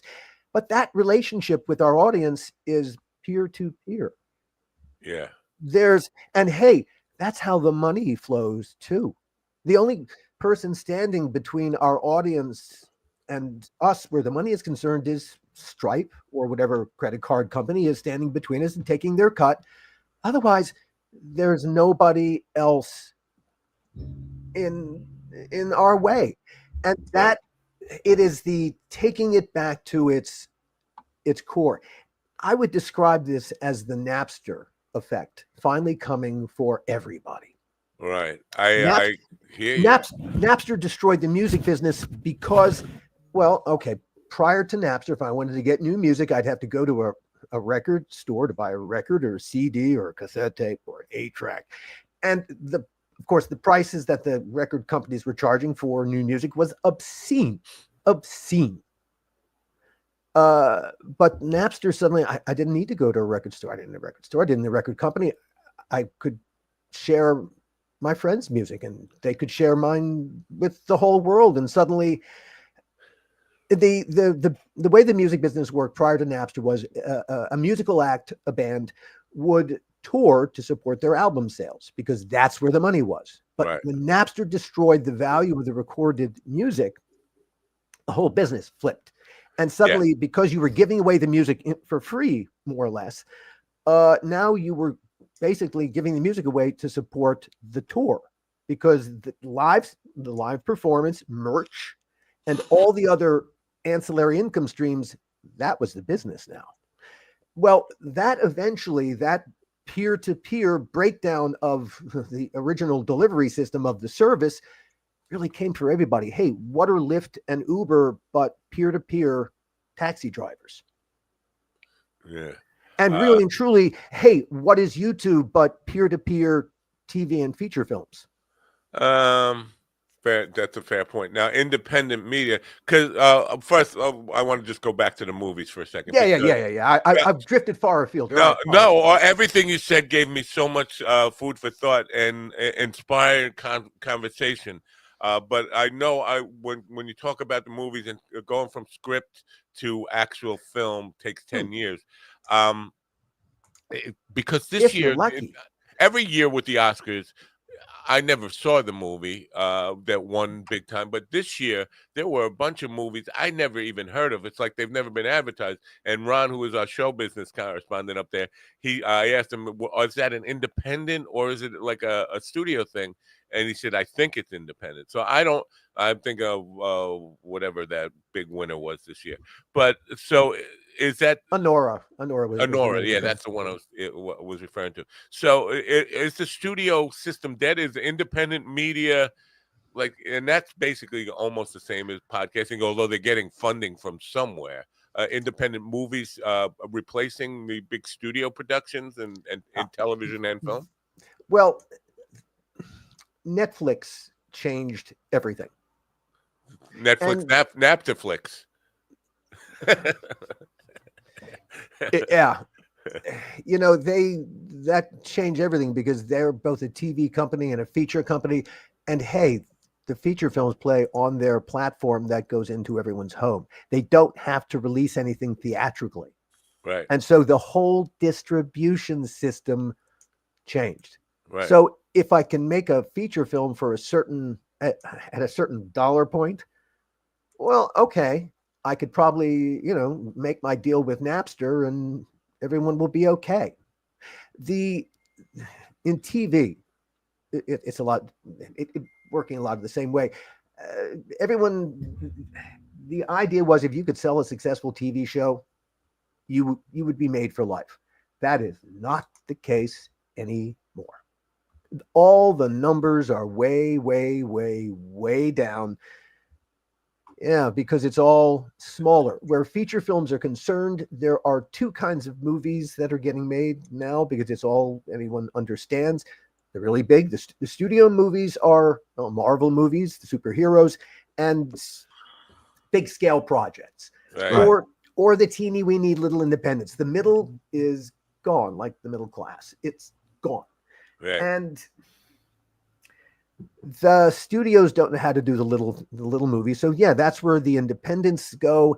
And so there's a split in this business in terms of its thinking, in terms of what anybody wants to work on, where the money is. It's not a healthy environment. I agree. And in television, what Netflix ultimately did, the streaming wars killed virtually everybody except for Netflix and Disney. They survived the streaming wars. And to a degree, I think HBO and Tales from the Crypt are actually a part of the story of how that happened. The old business model for TV, how a show could become profitable. It was all based on an advertising model, but right. Syndication was the key.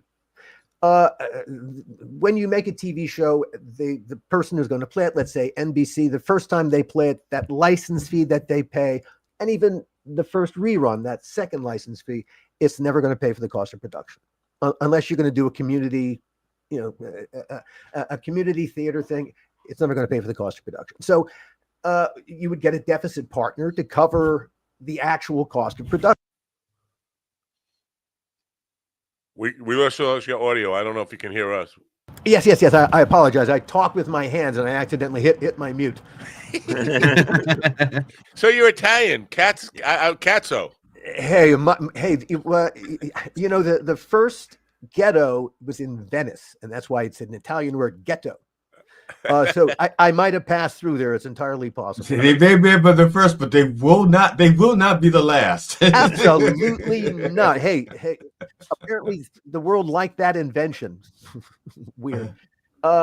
So the old model of how you could make your money back in a TV show was syndication. Now, to get to syndication, you had to get to 65 episodes. Right. Why is that? All right. An advertising cycle in syndication is 13 weeks. Now, you're going to strip a show 5 days a week, Monday to Friday. That's the model. 5 times 13 is 65. So in order for a show to be potentially profitable, it was going to have to get to 65 episodes. So you would go and pitch shows. There was no point pitching a TV show with a continuous story because people were not going to watch it in syndication in sequence. They were going to watch it bits and pieces. So all the ideation for TV shows centered around close-ended stories, 65 variations on a theme, at least. And hey, if you were friends and you could do several hundred variations on a theme, so much the better. Right. HBO came along and changed things, but not in the way that they expected to. When we started doing Tales from the Crypt back in the early 90s, the TV world was here and the feature world was way the fuck over here. And there was no back and forth between them as there is today. The occasional person from TV, a Tom Hanks or a Robin Williams, would go from TV into the features. But if you were going from features into TV, that meant your career was over. Yeah. So HBO, the first couple of, they were basically movies and they were starting to put their foot forward into original programming. They had a show called First and 10, another Great one show. called Dream On. And yeah, Great show. they were good shows, but really the only thing that distinguished them from network shows, because they were single camera shows with the word fuck and tits. Tits. Lots of tits. Otherwise, but otherwise, really, there was nothing. There were TV shows. Right. They They thought like TV shows. And then yeah, but you're underselling the power of fucking tits. I know. I just wanted to challenge myself and go watch the tits. Oh, you say fucking tits or fuck and tits? Fuck and tits. Oh, okay.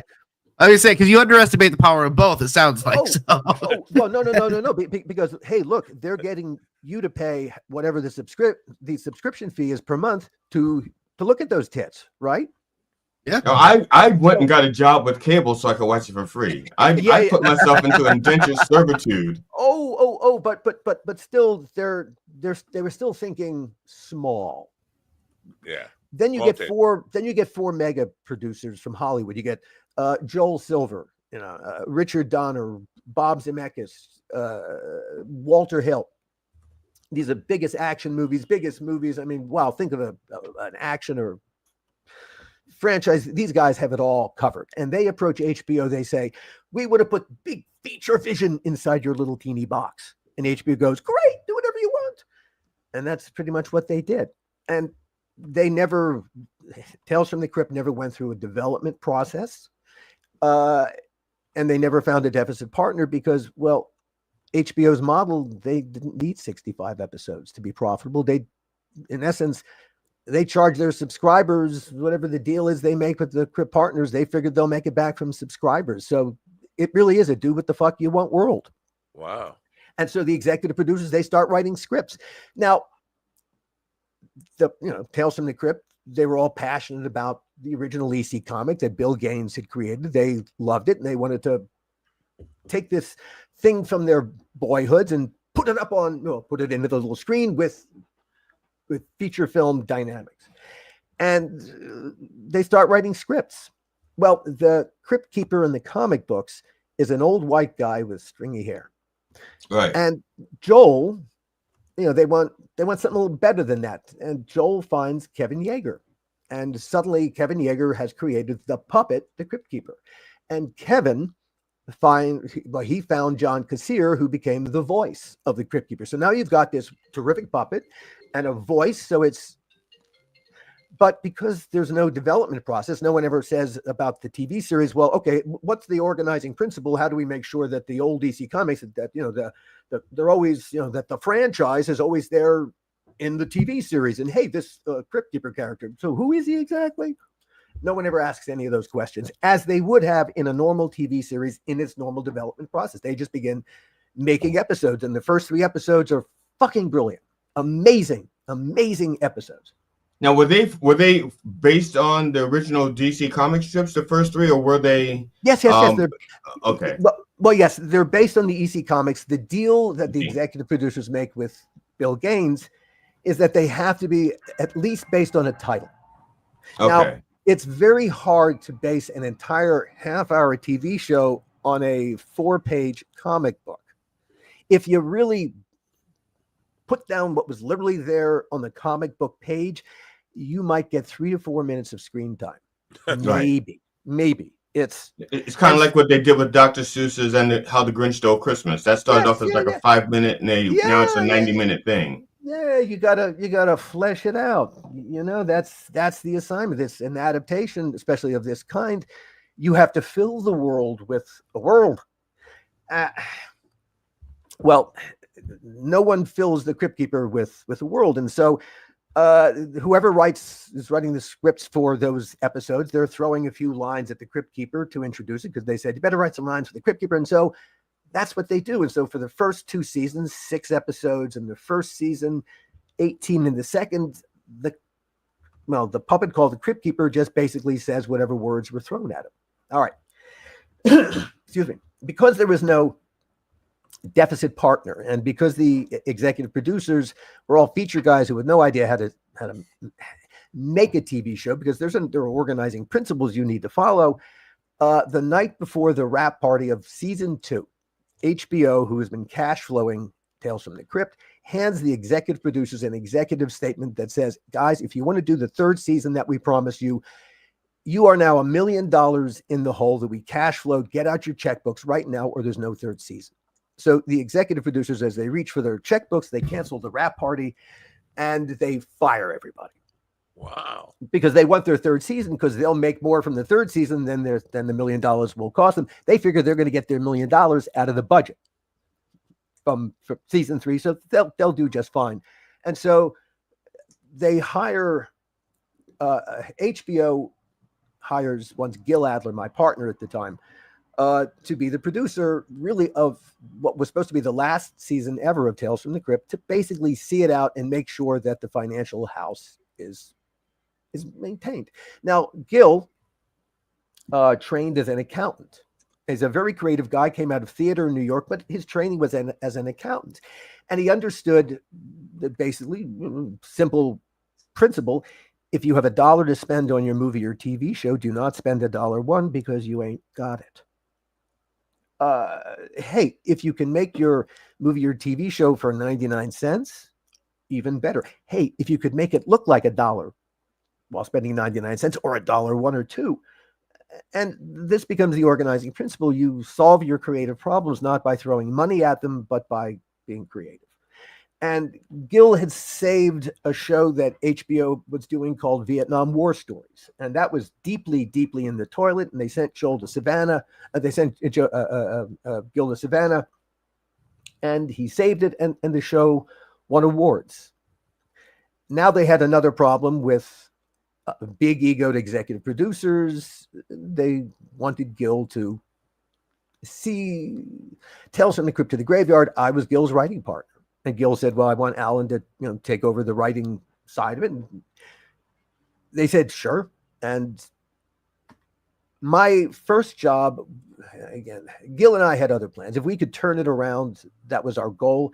My first job was to become the franchise Meister, to make sure that all of those elements of the original comic books, the irony, the sense of wicked fun was there, and you felt the EC Comics presence in every frame. That was my first job. My second job was to write all the Crypt Keeper segments. Now, because no one had developed the Crypt Keeper, there was no there. And I don't know how to write for a cipher, especially if it's supposed to be funny. How do you write generic comedy? You're going to get generic shit. So in order just to do my fucking job, I had to create a character. Now, I grew up loving the Marx Brothers. To me, the Crypt Keeper became my own little Groucho Marx. And it was about the wordplay. But not just the wordplay. I had to invest him with a personality, with a sense of who he was. And being a writer, and writers are lazy fucks, I reached to the closest thing, which was me. And so really and truly, I filled the Crypt Keeper with me. Now, wow, the Crypt Keeper, it looks like the puppet. It sounds like John, but everything he said, every thought that came out of his head was me. And so really, you owe me an apology then, because I was running around impersonating you. It wasn't him. It was. But John's voice is essential, and it's the creation of this iconic character. The Crypt Keeper really took 3 people, and I would even say a 4th person, Gil Adler, because Gil directed a lot of those segments once we took over the Crypt Keeper. And in this particular medium, how you see the character is very much an important part of how we perceive the character. Right. And so, but your words, your writing, your words, even though his voice, your words kind of like contaminated the way I thought in some regards, because I used to. Gil is charged. There was, because you guys had HBO had a lot of merchandising behind the Crypt Keeper, and I had a good chunk of it. The trading cards, the cozies, the little puppets. Here's an important distinction, because Joel made a merchandising deal with me. He never, ever made a merchandising deal with Kevin or with John. Huh. Okay. Now, a lot of this stuff a lot of the merch looks like the Crypt Keeper. And yet Kevin doesn't make any money off of that, because, and here's the strange thing, before I filled in with Life, simply out of necessity. He was just a puppet. Right. And literally what I did, and it's not like I said, well, I'm going to fix this. I'm going to turn him into a franchise. It was just doing my job. I turned him into the franchise. I do a lot of live appearances now, and I love horror conventions. I love hanging out with horror fans because they're the sweetest people on the planet. It's so amazing to see thousands of people, at least half of them, more than half, in cosplay. Many of them dressed up as Freddy Krueger, Jason, Leatherface, with all the accoutrement, even their kids. I first horror convention I went to, I was blown away by a 5-year-old girl dressed up as Leatherface, right down to the appropriately sized chainsaw. And these people, they walk around, they're the sweetest, loveliest people in the world because they have sublimated all of their negativity into these characters. Wow. And it's just the loveliest environment. It's what I began to hear again and again and again, as I'm there talking about Tales from the Crypt. For an awful lot of people, Tales from the Crypt was their gateway drug to horror. And they watched it as kids. Some of them, despite the fact that their parents told them, you are not watching this, but a surprising number who watched it with their parents because, I don't know, somehow the Crypt Keeper, though, hey, he fried brains, he hung skeletons, shot them, he did all kinds of terribly disgusting things. Never mind what we did in the episodes. Somehow the Crypt Keeper, and that I would even call it that Groucho Marx quality that was put into him, always seemed to be saying to the audience, okay, I know what we're doing is horrible, but come on, guys. Whoop, we just lost him. Oh, no, the Crypt Keeper got him. Well, he'll come back. Here's what I'm interested in. First of all, did some billionaire bid on the puppet? Does he still own the puppet? Who owns the puppet? And can we actually get the voice to do like a like a real Groucho Marx take with that voice and do a bunch of Groucho stuff, like with the Crypt Keeper with a cigar and doing that kind of stuff? That's what I want. That's what I want. We should ask him. I guess he just can't call up the head of whatever company and say, "Hey, give me some of this Tales of the Crypt action," like Chappelle did with the Chappelle Show when they weren't paying him. Maybe his battery died or something. I don't know what happened. I think he did this. I think he hit it with his hand. Just the computer off the desk. Yeah. All right. Hopefully he'll be back. We're just getting to the point where I wanted to kind of talk to him about, because he's got the Donor podcast, which is going across the bottom here. He's in the podcasting world now, and I will bring this up again with him. But I feel like, he's here now. Good, he's here. He's back. Let's see here. And then everything just zapped out. Did you punch? You didn't punch something? No, we suddenly there was a power glitch for a second, and we suddenly just. Alan, before you continue, I just want to know, there's a young lady named Ann out in California. She says, haha, my dad watched Tales of the Crypt with my sister and I. Yes. And she says hi. So. What prison is her father in now? Well, I say hi back. So a lot of people, it was their gateway drug to horror. And I think it was because the Crypt Keeper, his personality made it okay. Now, a couple of years ago, people have been trying to remake Tales from the Crypt forever, and there's a problem. We'll get to that momentarily. M. Night Shyamalan wanted to remake it a bunch of years ago as part of a TNT was going to do a Thursday night horror wheel, and he was going to don't let him do it. Stop Tales from the Crypt, part of it. Well, when he optioned the rights to the comic books, he thought he was getting the Crypt Keeper. No, he's getting the Crypt Keeper in the comic books, the old white guy with stringy hair. He did not understand that the Crypt Keeper there is one piece of IP. The Crypt Keeper that was created for the television show is a completely separate piece of IP owned by the Crypt Partners, a completely different entity. Now, yes, for a while when they were doing Tales from the Crypt, Bill Gaines, and then when he died, his family, they had an okay relationship with Joel, but Joel Silver, and do you all know who Joel Silver is? No. Should I explain? He was in the Silvers, that band, that soul band, the Dancing Family. Those Silvers. Joel Silver, one of the biggest producers. The Matrix movies, Lethal Weapon movies, Alien, Predator. Right. These are. I get him now. I thought you said Joel Silver. I was like Joel Silver. Joel Silver. Yeah, no, I know who you're talking huge. about. Yes. There are producer characters in movies that have been modeled on Joel. Hey, do you remember Who Framed Roger Rabbit? Yeah. Oh, yeah. At the very beginning of the movie, Roger is working on set, and the director who's screaming at him is Joel Silver. And Joel Silver, and the joke is it's Joel Silver playing Joel Silver. Yeah, Kevin Smith referenced Joel Silver in one of his stories about back in the day when they were making a movie together. He said Joel Silver was adamant about there has to be a giant spider in this movie. It has to be a giant spider in this movie. And he kept saying no. And guess what? The giant spider showed up in Wild Wild West, like 6 months to a year later.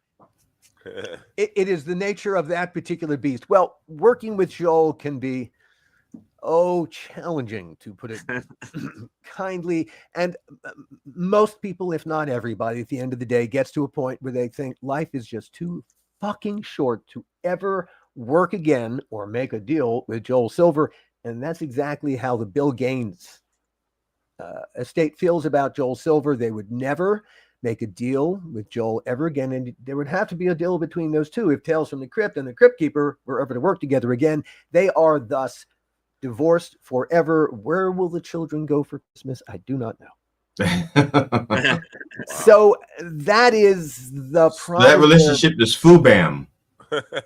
Whatever that bar is above Foobam. It is fucked up forever. Wow. What a wild trip that was for the. Now there's a trip. Did some billionaire bid on the puppet? Does the puppet still exist? Where's the puppet now? I think Kevin Yeager has the puppet. Or no, the puppet is probably sitting somewhere in a warehouse in Camarillo. I think that's where they'd stored everything, including. Got some auction value to it. If I'm sure it does, and Joel's always looking for money. So hey, at some point, that'll probably be at auction. One of the directors who did a bunch of episodes of Tales from the Crypt, Bill Malone, did one of the best episodes ever. The title just went out of my head, but he was a real movie aficionado. He ended up buying Robbie the Robot one day at auction. He found out that Robbie the Robot was going to be available. He got it for a song for several $100,000, I think, is what he was able to be paid for it. He sold it at auction a couple years ago for $8 to $10 million. Damn. Now, because that Robbie the Robot, that was, I think the first time I saw it was in a movie with The Forbidden Planet. Yes, and then they refurbished it. They refurbished it and they used it in Lost in Space. Yep. Yep. I wonder what the Crypt Keeper would go for if, like, at an auction these days. They're probably $25 million or more, right? Somebody would pay that for it. If there was only one puppet, if there was more than one puppet, then maybe not. If there was because sometimes the puppet gets worn out or something, and they. What you have to understand is that the Crypt Keeper was actually 6 puppeteers working in harmony. There were 3 puppeteers working his animatronic face using servos, so that that would look like he was speaking, and his cheeks and his eyebrows moved. Right. There was one puppeteer was his right arm, another was his left arm, and another puppeteer was responsible for moving the Crypt Keeper forward and backwards, so that the combined work of these 6 people looked rather synchronous. Now, I can tell you, I wrote every word the Crypt Keeper said, and writing Crypt Keeper segments was the hardest thing I've ever had to do as a writer. It was like pulling organs through my nose. Is it because he was based on you and that's too revealing, or is it because you had a certain standard? It's because in order because he had to sound a certain way. In essence, I had to find that place, and I had to find certain words. There had to be 3 or 4 crypt keeperisms in everything he said, and they all had to make sense. They all had to be part of the overall theme. So if he was going to be a surgeon, then I had to find words within that job that would. Okay. If he was going to be a waiter, if he was going to be a wine connoisseur, if he was going to be selling real estate, whatever. All right, what's he going to do this week? Who's he going to be talking to this week?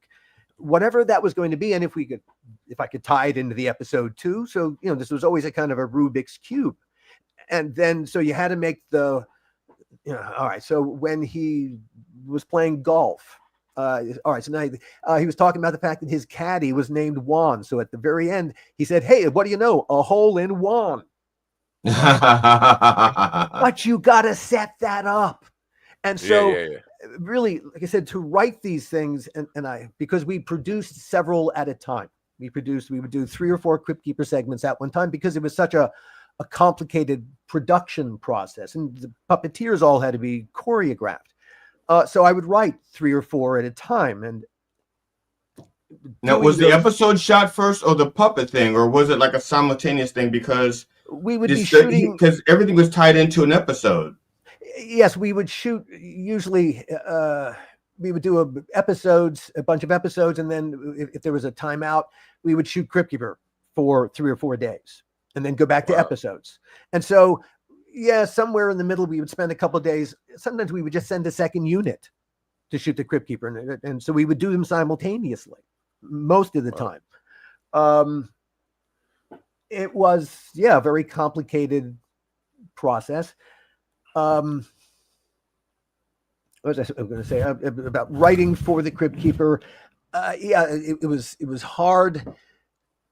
I have no idea where I was going with that at the end of the day. Right. Oh my goodness. Well, we can talk about the donor podcast and come back to the Crypt Keeper. I want to talk about the donor podcast, but it's in particular, donorpodcast.com is your new project, and podcasting in general, because where this conversation started was in podcasting, the drive to be independent and not have to deal with the clusterfuck of corporate America, which owns the movie and film business. And here's the deal with podcasting. I'd love to get your take on this, because what we start out is, I want to get in podcasting so I don't have to play by their rules. It is the Wild West.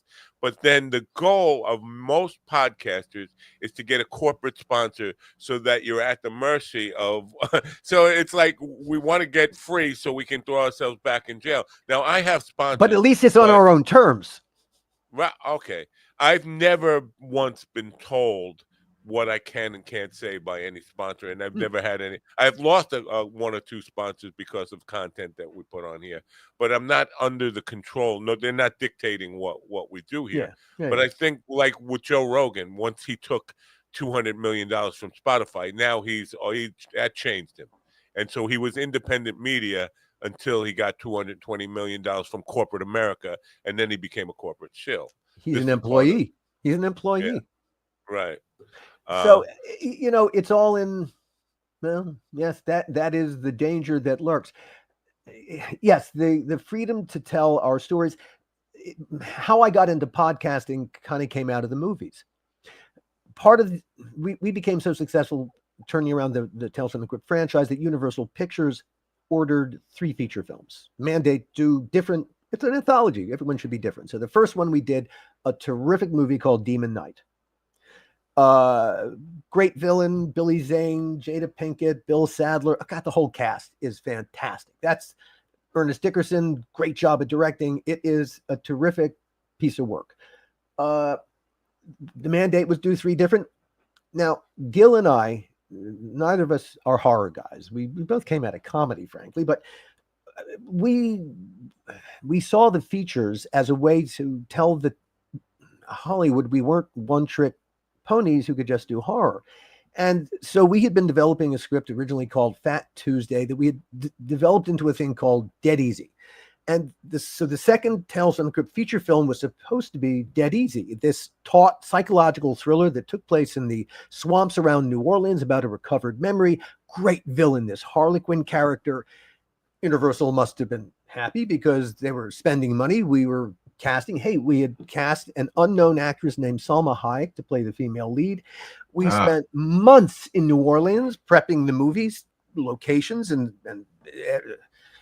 and literally 3 weeks before the start of principal photography in New Orleans, Universal Pictures pulled the plug and said, "Stop! Don't spend any more money. Come home." And we got back to Los Angeles. "What's up, guys?" And they put the script down on the table, more or less. And they said, "You're going to make this instead. Oh, you still start in 3 weeks." It was called Bordello of Blood.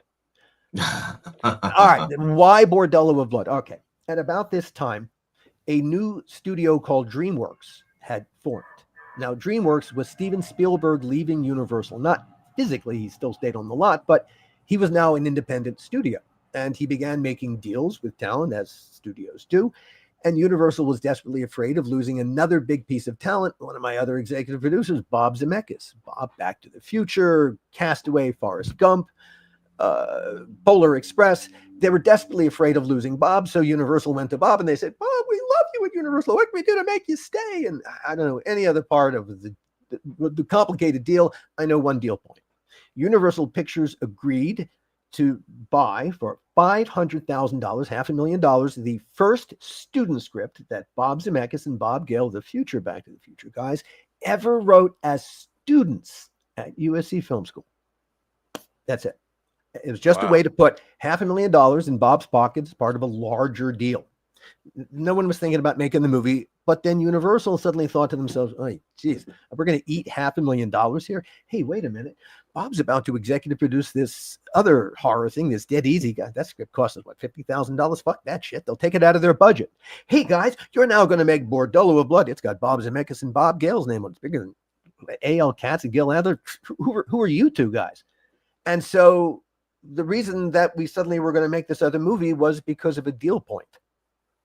And so we went, our whole creative team went from about to make a movie that we all seriously wanted to make because we saw it as a story we loved, but also career transformative. You know, it was aspirational to making a fucking student movie because of a deal point. Let me tell you, when you make a movie, when you do anything, but when you make a movie for that reason, you have guaranteed yourself that every day will be stupider than the day before. There's literally, we made a movie that nobody making it wanted to make. Nobody. Yeah. And it was a bastard child from the jump. How could you possibly be motivated? And consequently, hey, everyone who ever made Tales from the Crypt, as we all look back at the experience of making Tales from the Crypt, we would all tell you to a person, this was the most exceptional creative experience of our creative lives because of all the freedom we had. Hey, God, I did 75 episodes. As you know, every script passed through my hands before it got out onto the stage. And 75 episodes, I got 3 notes from HBO. 3 notes. Wow. And it's almost soul killing when you just understand how they can take away all your ambition for being creative. Holy cow. So as wonderful as Tales from the Crypt was, this was its literal diametric opposite in terms of a creative experience. We had 3 weeks to turn around a script that was impossible to turn around. It's a student script. Hey, the main character in Bordello of Blood is a small town detective. Now, ask yourself this question. How much business can a detective do in a small town? Yeah, it Not depends on how exactly how small. not much. In other words, it's a As a character that detective, doesn't your exist. job is to start looking for work. He has to detect more work. That's the first thing he has to find is more work. But the problem is, it's a character that doesn't exist in reality. It's a character that film school students with no experience in life would put in a movie. Well, now I got to justify this character because I'm gonna have to hire an actor. He's gonna have to fill it with something. 3 weeks is no time. I'm casting already. You already had Selma Hayek. You already had Selma Hayek. Make her the detective. I'd watch that movie just because of Selma Hayek. There you go. Well, she could play every role. So the process of making Tales from the Crypt from start to finish, it was my own personal Waterloo. And really, at the end of the day, it destroyed my relationship and my friendship with Gil Adler. And hell, by the time the movie came out, we were no longer working together. I had been fired off the subsequent, the show that succeeded Tales from the Crypt. It ultimately became Perversions of Science, and fuck it. But so our relationship had fractured and exploded, and we didn't talk for 25 years. But the making of Bordello of Blood, those stories I had been telling, I told for, well, I then began a 2-decade-long descent into a deepening depression and a writer's block I didn't even know I was in.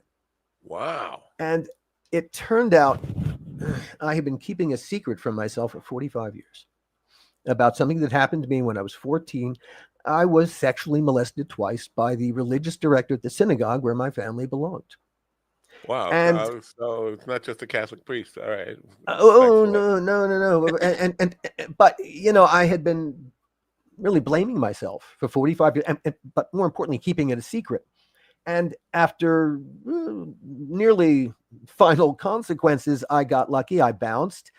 And yeah, I suddenly was able, between the right medication that keeps the darkness in a box, a very good therapist, and copious amounts of THC, I was able to confront this terrible thing in my past. And hey, I was finally able to tell my own story to me. Here's a funny thing. If you can't tell your own story to you, how can you really tell anybody else's story? And so in this transformation, that's a quote. Hold on a second. There you go. But it's true. And I think I suddenly went, I suddenly went from being a really good writer to being a storyteller. And wow. All right. So this story is in me. All right. There's a Tales from the Crypt fan group called Dads from the Crypt. And in their podcast, which is terrific, I highly recommend it, they interview all the episodes of Tales from the Crypt and they give parenting advice. Hilarious. And I thought it was really funny. And they said, hey, we're going to review one of the episodes that you wrote. You want to come on and hang and have a conversation with us? And I said, yeah, great. And it went really well. We all had a wonderful time. Hey, it's podcasting. A couple of weeks later, they said, Jason Stein, one of the dads, he called back. He said, hey, we're going to review Bordello of Blood. You want to sit in again? I said, Jason, the story of the making of Bordello of Blood is not a half-hour podcast conversation. It's a podcast unto itself.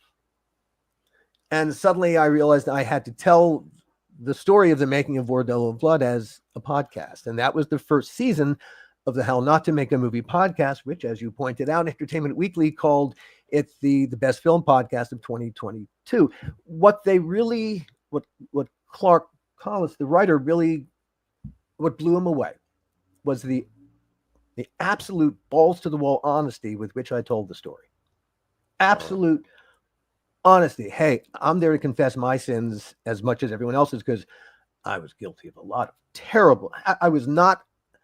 Well, I didn't have the confidence that I would say I have now. And as being an inconfident person and an inconfident producer, making a movie I wanted no part of. Well, yeah, I of course I was gonna be part of the problem and never part of the solution. So I wanted to talk about that fact. But there are only two people that I cast stones at: Dennis Miller. I'll say he hates it. He talks crap about that movie Well, we talk crap about Dennis, you know, and yeah. In the podcast we go to great lengths to explain why. You know, just not a graceful person to work with. The other person that I take to task is Sylvester Stallone. Whoa. Because you know, the way that we, you know, casting the movie was always going to be hard, but we still wanted to try to cast it. We still wanted to do a professional job. And so we wanted, for that detective character, we wanted Danny Baldwin. We wanted an actor. I can't tell you why Joel insisted on Dennis Miller. Dennis so didn't want to do the movie. He said, yeah, all right, I'll do it for $1 million, figuring no one in their right fucking mind would pay Dennis Miller $1 million to be in their movie. And yet Joel did. It wasn't in our budget. We had $500,000. We went to Universal, said, can we get some breakage here? Help us pay for him. They said, we don't give a fuck about Dennis Miller. Well, neither did our audience, because our audience is there to see blood and gore and special effects makeup. They don't give a fuck about Dennis Miller and his esoteric comedy. So, all right, now I got Dennis Miller. All right, I know why we wanted another actress to play the female lead. Joel wanted an actress named Bridget Wilson, I think was her name. Joel wanted Erica Leniak for particular reasons, which are never going to happen. But Erica, when she agreed to do Bordello with Blood, had just decided she didn't want to do movies like Bordello with Blood. Anyway, and then, of course, for the villain of the piece, the most important character in your horror movie, we wanted Robin Givens. But Joel gave us Angie Everhart. And the reason we got Angie was because at the time that we were making Bordello of Blood in Vancouver, Joel was making a movie called Assassins in Seattle with Antonio Banderas and Stallone. And one day on the set of Assassins, Stallone approaches Joel. He says, hey, Joel, you can make a movie in Seattle. Why don't you put in Vancouver? Why don't you put my girlfriend Angie in the movie? Then we can visit each other across the border. And Joel, rather than being a responsible executive producer and going, that's a great idea, Sly, but let me put it to the guys and see if we can make this work out. He says, that's a great idea, Sly, period. And so suddenly we're being made to hire his girlfriend to be the villain in the movie. Well, Angie, a very successful supermodel. She'd done some small acting roles.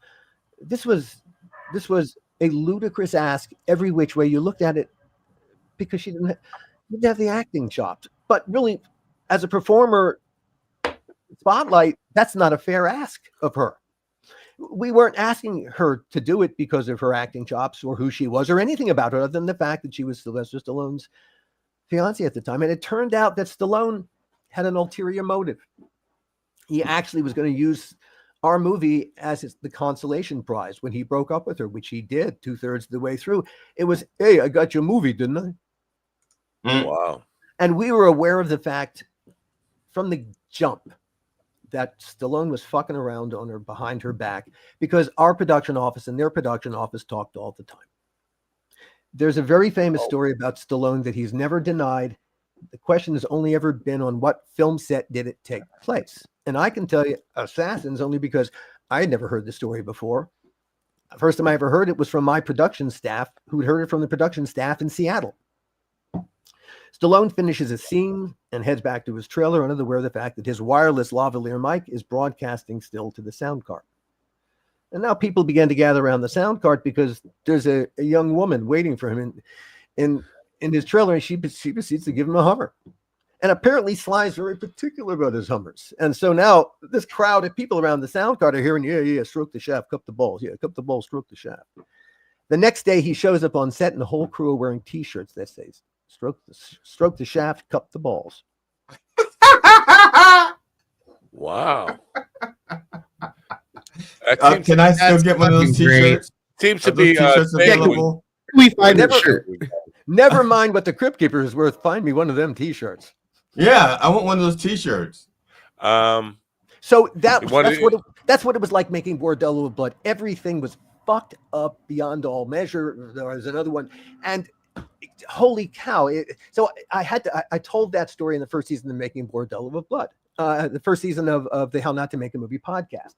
Now, the second season and the third and the fourth, really, it's a the How Not to Make a Movie podcast, which is it's a nuts and bolts inside baseball view of the filmmaking process. And it's a conversation with all the people I've worked with, just talking about the process and the craft, and hey, what happens when our craft sometimes turns to crap. So that's the How Not to Make a Movie podcast. I've never ever done anything to promote it. I've just begun to promote it because it's a very personal. It's just me talking to people. So it's a strong niche, and that's important in the podcast. Yeah. It's just I need to tell people it's there. Hey, that's I'm having this conversation here, but suddenly I found myself I loving podcasting. A friend from school. Well, I'll just say this about the How Not to Make a Movie podcast. I know, I know personally about 50 million podcast promoters who will be happy to get you views and listens and subscribers if you're ever interested. I have their emails. I would be grateful to every single one of them. I absolutely would be. Like I said, it's just these are relationships and bonds I simply haven't forged yet, and I wasn't ready to. Hey, now I'm more than ready. I had a friend from school who approached me with an idea. He wanted to make a TV series or a movie, something that had happened to him. Let's call him Hal. This is what became The Donor, a DNA horror story. And Hal told me the story about how in the mid 80s, he worked his way through medical school as an anonymous sperm donor. Jump forward 27 years, he's now a successful radiologist, and he joins 23andMe, curious about his health genes. It never occurs to him the ramifications of adding his DNA to a growing DNA database. That's what 23andMe is, Ancestry too. He lost his donor anonymity, and suddenly 7 total strangers found Daddy, except 6 of them had no idea whatsoever that their actual biological father was Hal, a sperm donor. Wow. These young adults, these are all people 27 to 30 who are discovering, much to their horror, that they are not who they thought they were. The 7th, one of the daughters brought a thing called genetic sexual attraction to the table. Now, oh boy. Now, Hal, he had been married for 20 years to a woman who brought a son from a previous marriage to the relationship, who he later adopted as an adult. But he had never raised a biological child of his own. And suddenly to discover that he had all these biological children, well, he wanted to have a family bond with them as much as they were willing to have with him. And having some money, he was also quite willing to help them financially in whatever way they needed. And when this 7th, this one daughter brought genetic sexual attraction to the table, that was a hand grenade into the tent. And what the podcast is about is how that just destroyed everything. And it really it is a DNA horror story. There is a monster. It is. There is a monster in this story. I lived it. It's a scary thing. Now, I convinced Hal that, for all the reasons we talked about earlier, that turning this into a TV show or a feature film would be a thankless and, more importantly, fruitless journey. I said, let's do it as a podcast. And hey, and boom, there's the story. Hey, you know, it would make a great movie or TV series still. And part of the design, the way that my company thinks about our podcast and our podcast stories, our limited series podcasts especially, is that, they would all make great movies or TV shows. But rather than me having to write a script, create the Bible that you'd have to create, and all the other sales tools, and of course the pitch deck to persuade them to just read the fucking script. This is a year and a half, 2 years, 3 years in the making. I said, no, let's do this podcast. And so there it is. You know, there's the whole story. Rather than having to sell the IP to these chimps, I bet you one of them, 2 of them, 3 of them will come to me and say, hey, make a great TV show. And I'm going to say, yeah, you're right. Law and Order SVU did an episode where that was the premise. Yeah. All you have to do is keep saying Angie Everhart and Erica Eleniak to me, and I will become an anonymous sperm donor. There you go. It's easy to motivate you. One of the donor conceived people who very kindly was willing to give me background was a woman named Donna Hall.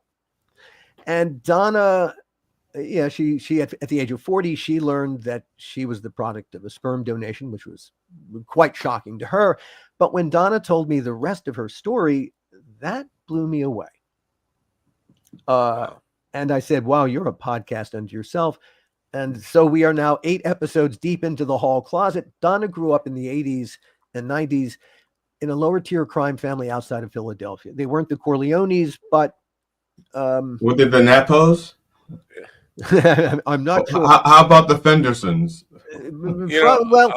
I'll give you a few for instances. Donna's mom, Phyllis, maybe the worst mom ever, spent 6 months in prison on child endangerment charges. Her stepfather, John Hall, was the Philadelphia Police Department's favorite snitch. He put more than 25 people behind bars on bullshit confessions that he concocted to get himself out of the considerable legal jeopardy he was in. Among the people that he put behind bars was his own stepson, Herb, who spent 18 months behind bars on a murder charge he did not commit. And I'm getting a text message now from Casey Anthony saying, how dare he call that woman the worst mother ever. Well, Phyllis's competition. John Hall also put a man named Walter Ogrod on death row in Pennsylvania for 24 years on a bullshit murder charge. At the end of the day, when Walter was exonerated, the state of Pennsylvania paid him, I think, $9 million for what it did to him because of what John did. So Donna tells the story of what it was like growing up inside this lower tier crime family where literally one kind of a crime or another was committed seemingly every fucking day. What was it like to grow up inside of this? Donna's a rock star of a storyteller. I dare anyone to listen to that show and not fall in love with her and her story. It is a story you've never heard before. Oh, that's what we call it, true crime, like you've never heard before, told entirely from the inside at a granular level. It will blow your fucking mind. Promise. I want to talk to her. I definitely want to talk to her. Oh, you want Donna's story here because really, first of all, she's what we used to call in the old days a broad. You know what I mean? She was like she's got that kind of, she's a very strong woman and a great storyteller. I used the word broad with Jackie Martling on this program. He said, what do you do, broad? What are you, any young man? How old are you? But there is a certain kind of woman who just had, she was fearless. She don't get in her way. She'll hurt you. Anyway, so but here's the deal. I'm curious about this because it sounds to me like you feel like you've had some really bad, awful experiences in film and television. But even so, most of the people listening to this, most of the people in America would say, I would kill to have that life. You understand that just to be part of Hollywood or the film industry, television industry. It's like people would be so grateful for the life that you've had. Oh, and I am incredibly grateful to it too, because it is the source of everything that I'm doing today. Right.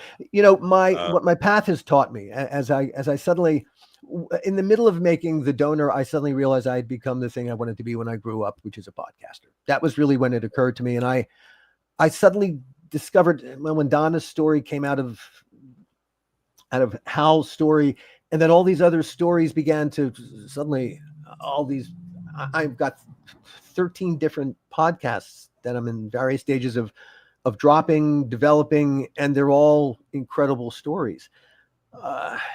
It is, I really am doing the thing that I want to do for the rest of my life. I've discovered that literally everybody has a story.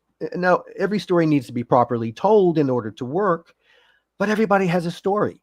And yeah, my little company's mission in life is to make the world a better place through storytelling. My personal mission is to tell every single person's story that I can.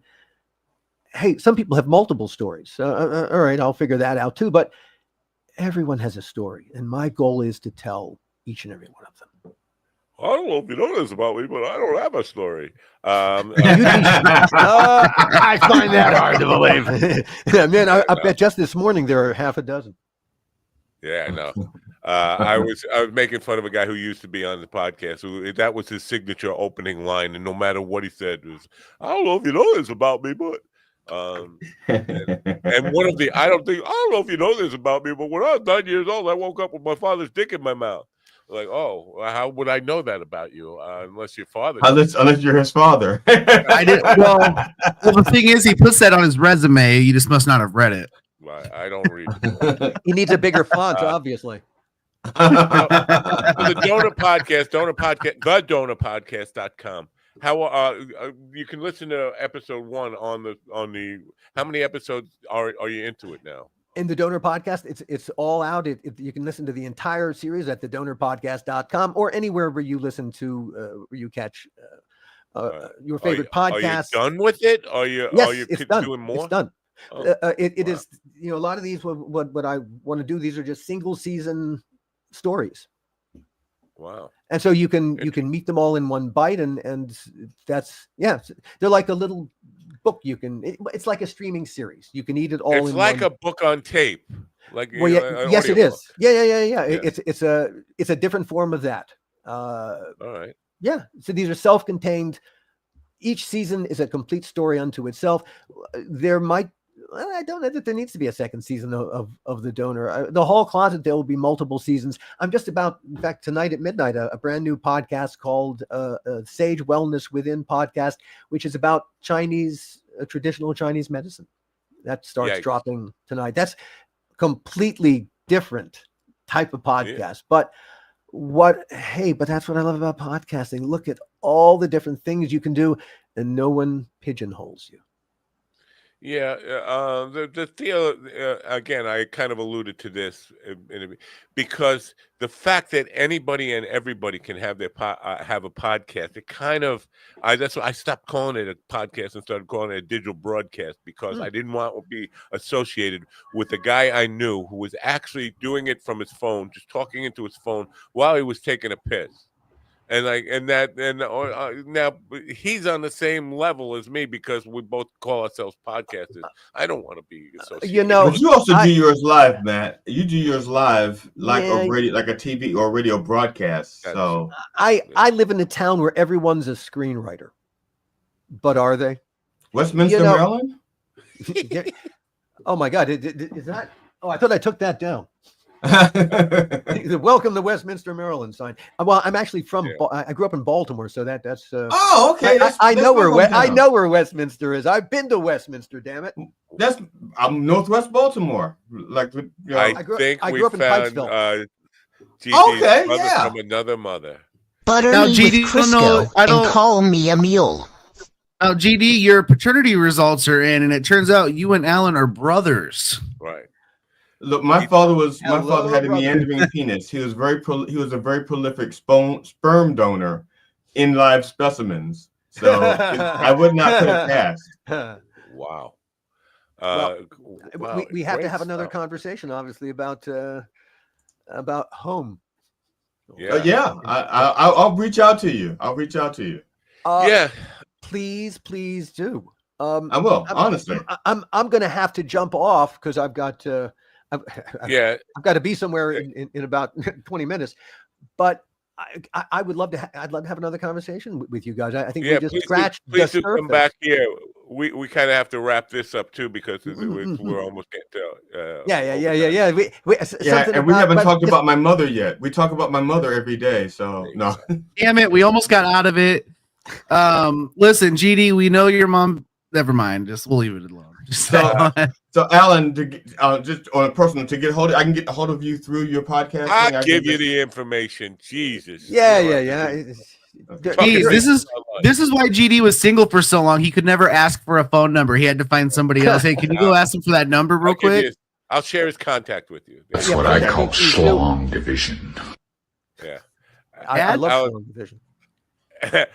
Thank you very much for being part of the program. We'll let you go do what you have to do today. A great conversation. Great to hear some of these stories and your take on the industry of independent content production. So thanks for being here. Have a great day. And it's a pleasure being part of this community with you guys, and I look forward to continuing this conversation. I absolutely do. Cool. Hell yeah, Alan. Thanks a lot, man. Bye for now. See ya. Eyes up, stroke down. Now, yeah. Now he's got 18 minutes to get where he needs to go. He had 20. Shit. Well, I hope he doesn't get a ticket. If he gets a ticket, will you pay it, Matt? Yeah, sure. Okay. Wait, he's in LA now, right? No, I'm not. Speak American. Because you get a ticket just for getting in your car in LA, right? Now in Minnesota, I think it's in Minnesota. No, Canada. They're passed a bill in some provinces if you cannot leave your car idling for more than a minute if you're not in it, and no more than 3 minutes if you are in it. Wow. Yeah. All right. I'm not going to go there. I can't remember which province, but I'll look it up for you and tell you. I'm not going there. I'm not leaving this chair. I don't know if you. How are we going to do our? How are we going to do the? You don't know this about me, but I didn't know this about me. Yeah, I don't know. Well, let me just. They were about 3 or 4 months ago. I remember when I was riding home from Janine's funeral, and when a thought hit me that I should write a song called "The Worst Mistake I Never Made," and it was about what he's talking about. When sometime around, I was like 22, 23 years old, I found myself provocatively dancing with this girl in a little bar, and I was wanting to fuck her. She was very hot. She was bumping, grinding, and I was wanting to fuck her, and I didn't do it. And that's the worst mistake I never made, because I found out on my mother's deathbed that was my half sister. Which half? Because if it was the top half, you could have still had the sex with her, and you wouldn't have been fucking your half sister. Yeah. So I kind of relate to his idea of, I don't know, hereditary attraction or whatever. What do you call that? Genetic gangbanging, I think you call it. No, genetic. Speak Genetic genital. Genetic attraction. Yeah. Genetic genital. Like omelet's better than sex. Yeah, well, I don't know. What's in the omelet? Gathering of the gene pools. I can't remember how he called it. What are you putting in the omelet that's better than sex? I mean, I can't just say omelets. Sour cream. Kind of omelet. Sour cream. You put that in the omelet. It's better than sex. You know, there was, and I never analyzed like what I found attractive about this young lady. Not so young anymore. She had a great ass. Yeah, but it was my. She had a beautiful mustache too. Right. I think it's. She was blind as a bat. And a lot of that comes. Did she offer to go hang out on the roof? Matt would be like, I love a woman who's well hung. Especially off a roof. Stop calling me. Thank you. Sorry, I didn't mean to hit. I must have hit redial after the first 3 times I called you. You know, who in the governor's podcast said I ruined heart, I ruined love? What? Well, I'm pretty sure that was Tony, because it's highlighted just like when you highlight on your own podcast. Oh. Yeah. So I'm assuming it's him or somebody who's using his Napa ruined love, Napa ruined heart. I don't know what it means. That was no. The heart is that's a logo that's stuck on my phone for emojis. Oh. You know, while someone's talking, you could like hit that, and then a little thing will fly up. Ah, okay. I did not know that. Eyes up, stroke Yeah. down. So what it is what he actually wrote was Napo destroyed podcasting. I did. And Napster destroyed music. Napo destroyed podcasting. Do I take credit or blame for that? Both. But that could be the trifecta because you were being blamed for bullying. You started bullying. You also were responsible for the death of many a homeless person. So you also destroyed podcasting. Yeah, that was the trifecta. I'm also gonna go ahead and throw global warming on your shoulders. Yeah, it's Boomer Corner. It's Boomer. Welcome to Boomer Corner, the only corner that you can get stuck in. Am I going to get a copyright check on that? What was that? No, I made that. It's called Boomer Corner, and it's just. Ron's gonna be the next Ed Sheeran in like a month with all of his AI music. Ron, but he can tell me. Wow. He'll be laughing all the way to the bank while we're like, oh, I think he'll be like, I'll pass Ron on the street in Pennsylvania. He'll go, who? Gee, who? Fuck off.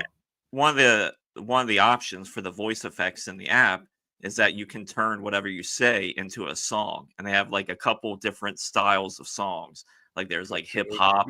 That one is the jazz, and I love that slide whistle in it. That's why I kept it, because it's so ridiculous. Jazz? Slide whistle is jazz? Welcome to Boomer Corner, the only corner that you can get stuck in. Okay, I'm gonna tell you now, Matt, Ron. I used to hang out at jazz clubs. I hung out with people like Arthur Prysock and the Red Prysock Trio and those the likes of those people.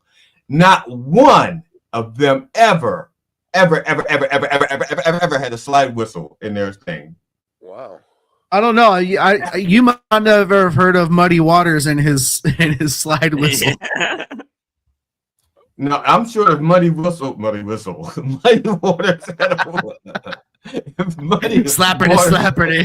slappity. I'm sure if he had a whistle, it was a skin flute, not a slide whistle. All right, now that's just inappropriate or unappropriate. So you gonna unbe that? Not appropriate. You know what? When I worked at Sprint, we had to create a new word for the shit I would say because inappropriate didn't encompass it all. So we had to come up with the word out appropriate. It's just so much outside of the realm of normal. I'm checking on the calendar here for who's on tomorrow. Does anybody know who's on tomorrow? Who's on first? Who's on first? Kim Aronson. I forget what Kim's deal is. Talking to a person with dyslexia who using AI for writing and creative expression. I have dyslexia. I don't need to. Well, I do use AI, but I don't need to. I've worked my whole life doing creative expression and stuff without using AI. So I don't know. So that's Kim Aronson will be here tomorrow. On Thursday, Billy Joe Gillespie will be here, comedian. But what you don't want to do with Billy Joe is take a walk on the Tallahatchie Bridge because she will throw you off. Because of the song. The song triggers her. Billy Joe Gillespie jumped off the Tallahatchie Bridge. Is that? Yeah, that's one of her routines and her thing. Are you familiar with her? Only in the sense that I watched the material that was available to me last night. All right. So here's the deal. Yesterday, I put in Road Comics of America that we had an opening for Thursday. If anybody had shows, she said, I'm interested. And then I scheduled it. And I sent her back. And she said, this is the second time I'm being on a program. Second time on the podcast. But here's what she said. It's a second time I've been on your podcast. I look forward to meeting you. So apparently, because I'm not going to be here Thursday when she's here, she's not going to meet me. But apparently, last time she was here, she didn't get to meet me because I wasn't here. So I'm thinking it was you. No, because I would have remembered a lesbian comedian American named Billy Joel. Billy, whatever. Billy Joel. So it's just a very confusing thing to me. So I'm leaving you with a very confusing thing to talk about. And I'm glad it was really confusing. If you go to the website, it says videos. You go down to videos. The first video is like a 5-minute set. The next two videos are 30 seconds long, and in the exact same video, it's the shot. You're at the bottom. You're on the ground looking up through a bunch of skyscrapers, and there's an airplane that flies in the gap between the skyscrapers 2 times. The same video twice. What do you make of this conspiracy? I don't discuss it on Beyond Classified. I didn't see it hit the towers. I'm just saying it's called videos, and only one of them is of her. The other two are the same, so like stock videos. That somebody put up the same video twice. I'm thinking that she used a template for her website, and where it says videos, they had like their canned videos, and she only put one in, and since she only put one in, the other two remained. That's my theory. No, it's not a bad theory. It's not really a theory. It's a guess. It's a hypothesis. But it's a corollary. It's a postulate. Actuarially. Actuarially. So, Ron, you were late. Did you bring a note from the doctor? Ron, the teacher's talking to you. Nope. Oh, okay, that's it. Were you sperm donating? You don't want to give us any clue about what you. What were you 22andMe? Were you doing 22andMe? Because I know you're missing a chromosome. I just slept through my alarm. That's it. So. Oh, good for you. I wish I almost did too. I have a bed now, and I was like, I was out. What do you mean you have a bed now? You didn't have a bed in your previous home? No, I mean I haven't had a bed in like almost a week. Oh, okay. I did sleep through your alarm, Ron. I didn't hear your alarm at all. I slept right through it. Thank God I set mine to wake me up. I can't sleep through my alarm. I would love to be able to sleep through my alarm. It's the most annoying alarm ever, and for some reason, I haven't changed the sound on it, even though it's the most fucking annoying sound ever. When I was 13, I had an alarm clock that was defective. You know how back when we were growing up, Matt, the alarm clocks had one volume. And I had one alarm clock that used to do that, but I'd had it for so long it became defective. So it would be like this. When the alarm would go off, it'd go like and it would get louder and louder. And so it gradually woke me up instead of scaring me. It turns out that became like the way alarms, they said that was the best way to have an alarm, just to gradually wake you up like that. Wow. But mine was defective, and that's why mine did it. You don't know this about me, but I invented the alarm clock that gradually wakes you up. No. When I was a teenager, we went to a dude ranch. Me and some dudes went to a dude ranch, and we brought like more weed than like our total weight. All combined, we brought more weed than that, and we smoked all that weed. And my friend fell asleep, and he was sleeping, and I don't know what possessed us to do this. We brought guitar amplifiers, and big guitar amplifiers, and we put them on the sides of his head. His head was surrounded by Marshall amps, and we turned them all on 10, put the distortion all the way up. Oh God! While he did not wake up. The fuck? That's like 200 decibels. Oh, more than that. Like he should be deaf still to this day. It was loud from standing outside because we couldn't even be in the same room with it. We were standing outside the door. It was that loud, and he's a little stupid, but he's not deaf. I used to live in a townhouse, and the bedroom on the other side, the bedroom in the next townhouse, next to my bedroom where we shared the wall, every Sunday morning, it was the same thing. It was the same song. It was like, I don't know if there are any words, but it's like this. A boom, boom, boom, boom, boom. A boom, boom, boom, boom, boom. A boom, boom, boom, boom, boom. A boom, boom, boom, boom. And I went to him and I kept asking him if he could, because the Sundays, my Saturday nights were pretty rough when I was in my 20s. So Sundays were like, I had to sleep late. And he would like ignore me. He's like, my music, blah, blah, blah. So after about 3 months, one weekend, I woke up I had one Sunday morning where my house was totally empty. I was there all by myself. So I took all of my guitar amplifiers and I put them up against the wall the night before. I moved my shelving and I put them right up against the wall, set my turntable, put Black Sabbath on the turntable, Iron Man. And just before, because his alarm went off like at 7 o'clock every Sunday. So at 6:45, I turned up all my equipment and I put the needle on. It was like, I am Iron Man. And that was the last fucking time he ever turned his music on Sunday morning. That was it. To be fair, now this is a coincidence, but the song we played when the amplifiers are surrounding his head, what happened to be Iron Man. But I seriously, but I am really proud of the fact that we have exposed who the one black guy who owned the Black Sabbath album was. No, there were two of us. Henry, three of us. Henry owned it because Henry turned me on to Black Sabbath. Wow. You should have. You should have played. You Henry turned me on to Black Sabbath, and Tony turned me on to Crack the Sky. But Henry was a bass player, and he didn't have anybody to practice with. So he said, "Why don't you, pick up an instrument? We can practice together." And I said, "Well, I want to be a bass player." He goes, "No, you don't want to be a bass player. Bass players are a dime a dozen." He goes, "You should be a guitarist because there are not a lot of black rock guitarists." But first of all, I didn't even play. It was, whatever I picked up guitar, I wasn't going to be like a rock guitarist or jazz guitarist. I didn't have an instrument. You know what I'm saying? I didn't play anything. So he, talked me into buying a guitar, and he taught me Black Sabbath songs. He goes, "Black Sabbath is so easy." So it was like, all it is pentatonic scales and 1-4-5 progressions, no matter what song it is. And so I started. My first song that I learned on guitar was Paranoid. That's where I started. This motherfucker. He's the guy who's responsible for you playing music. He must die.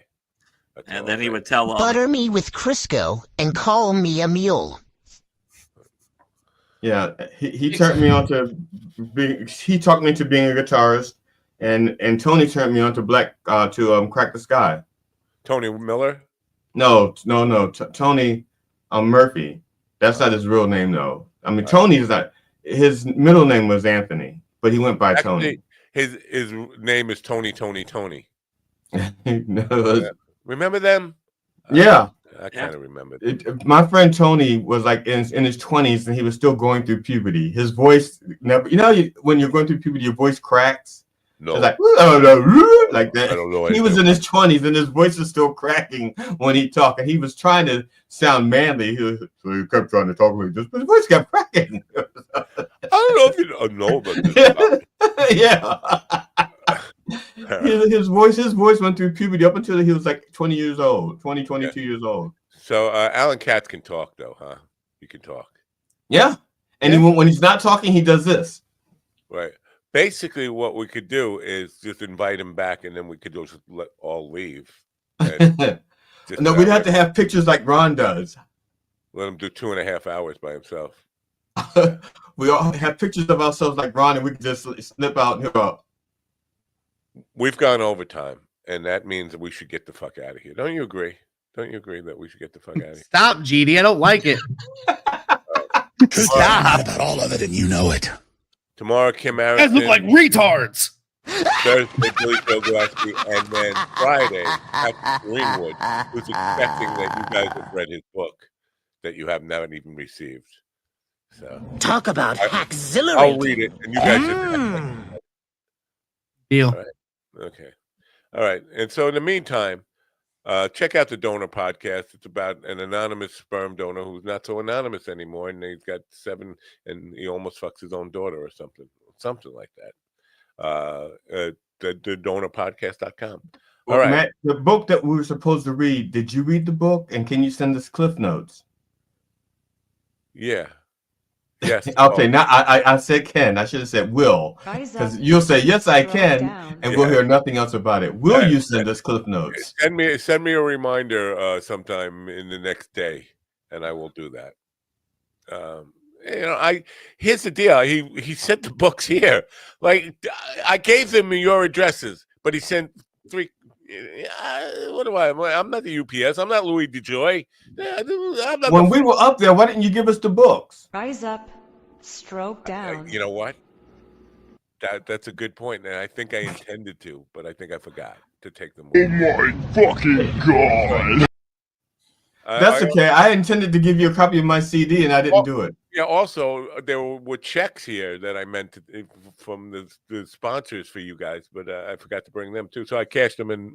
The 3 pennies each. Don't. I just I just need to find a really cool like computer sponsor, and that's all I need. So if you're out there, Beyond Classified's looking for you. I could hook you up. Whatever happened to the glasses that you promised us, Steven? The glasses from that eyeglass company.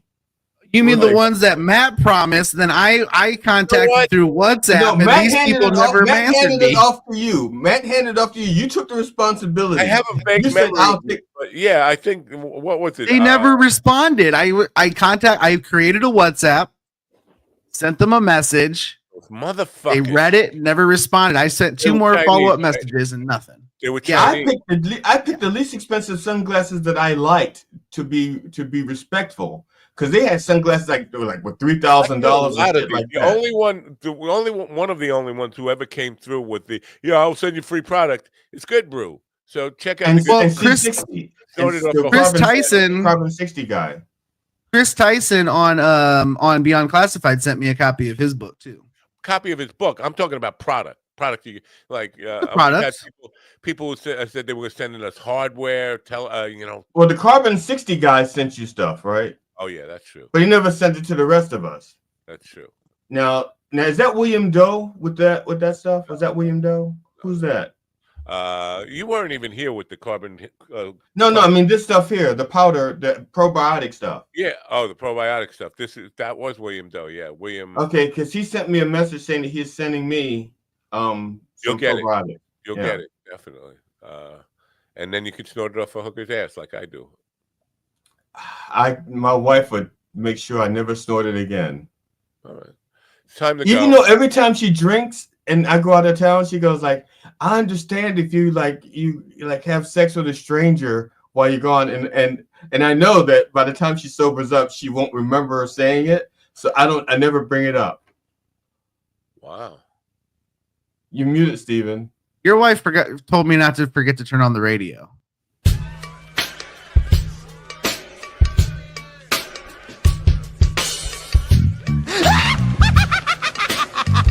Finish inside me. Talk about exhilarating. Finish inside me. Oh, hello, kiddies.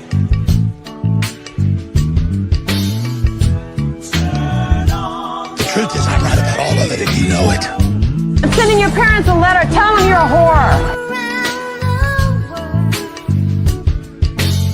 Rise up.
listen to me now. Listen to me, listen to me, listen to me now. Listen to me, listen to me, listen.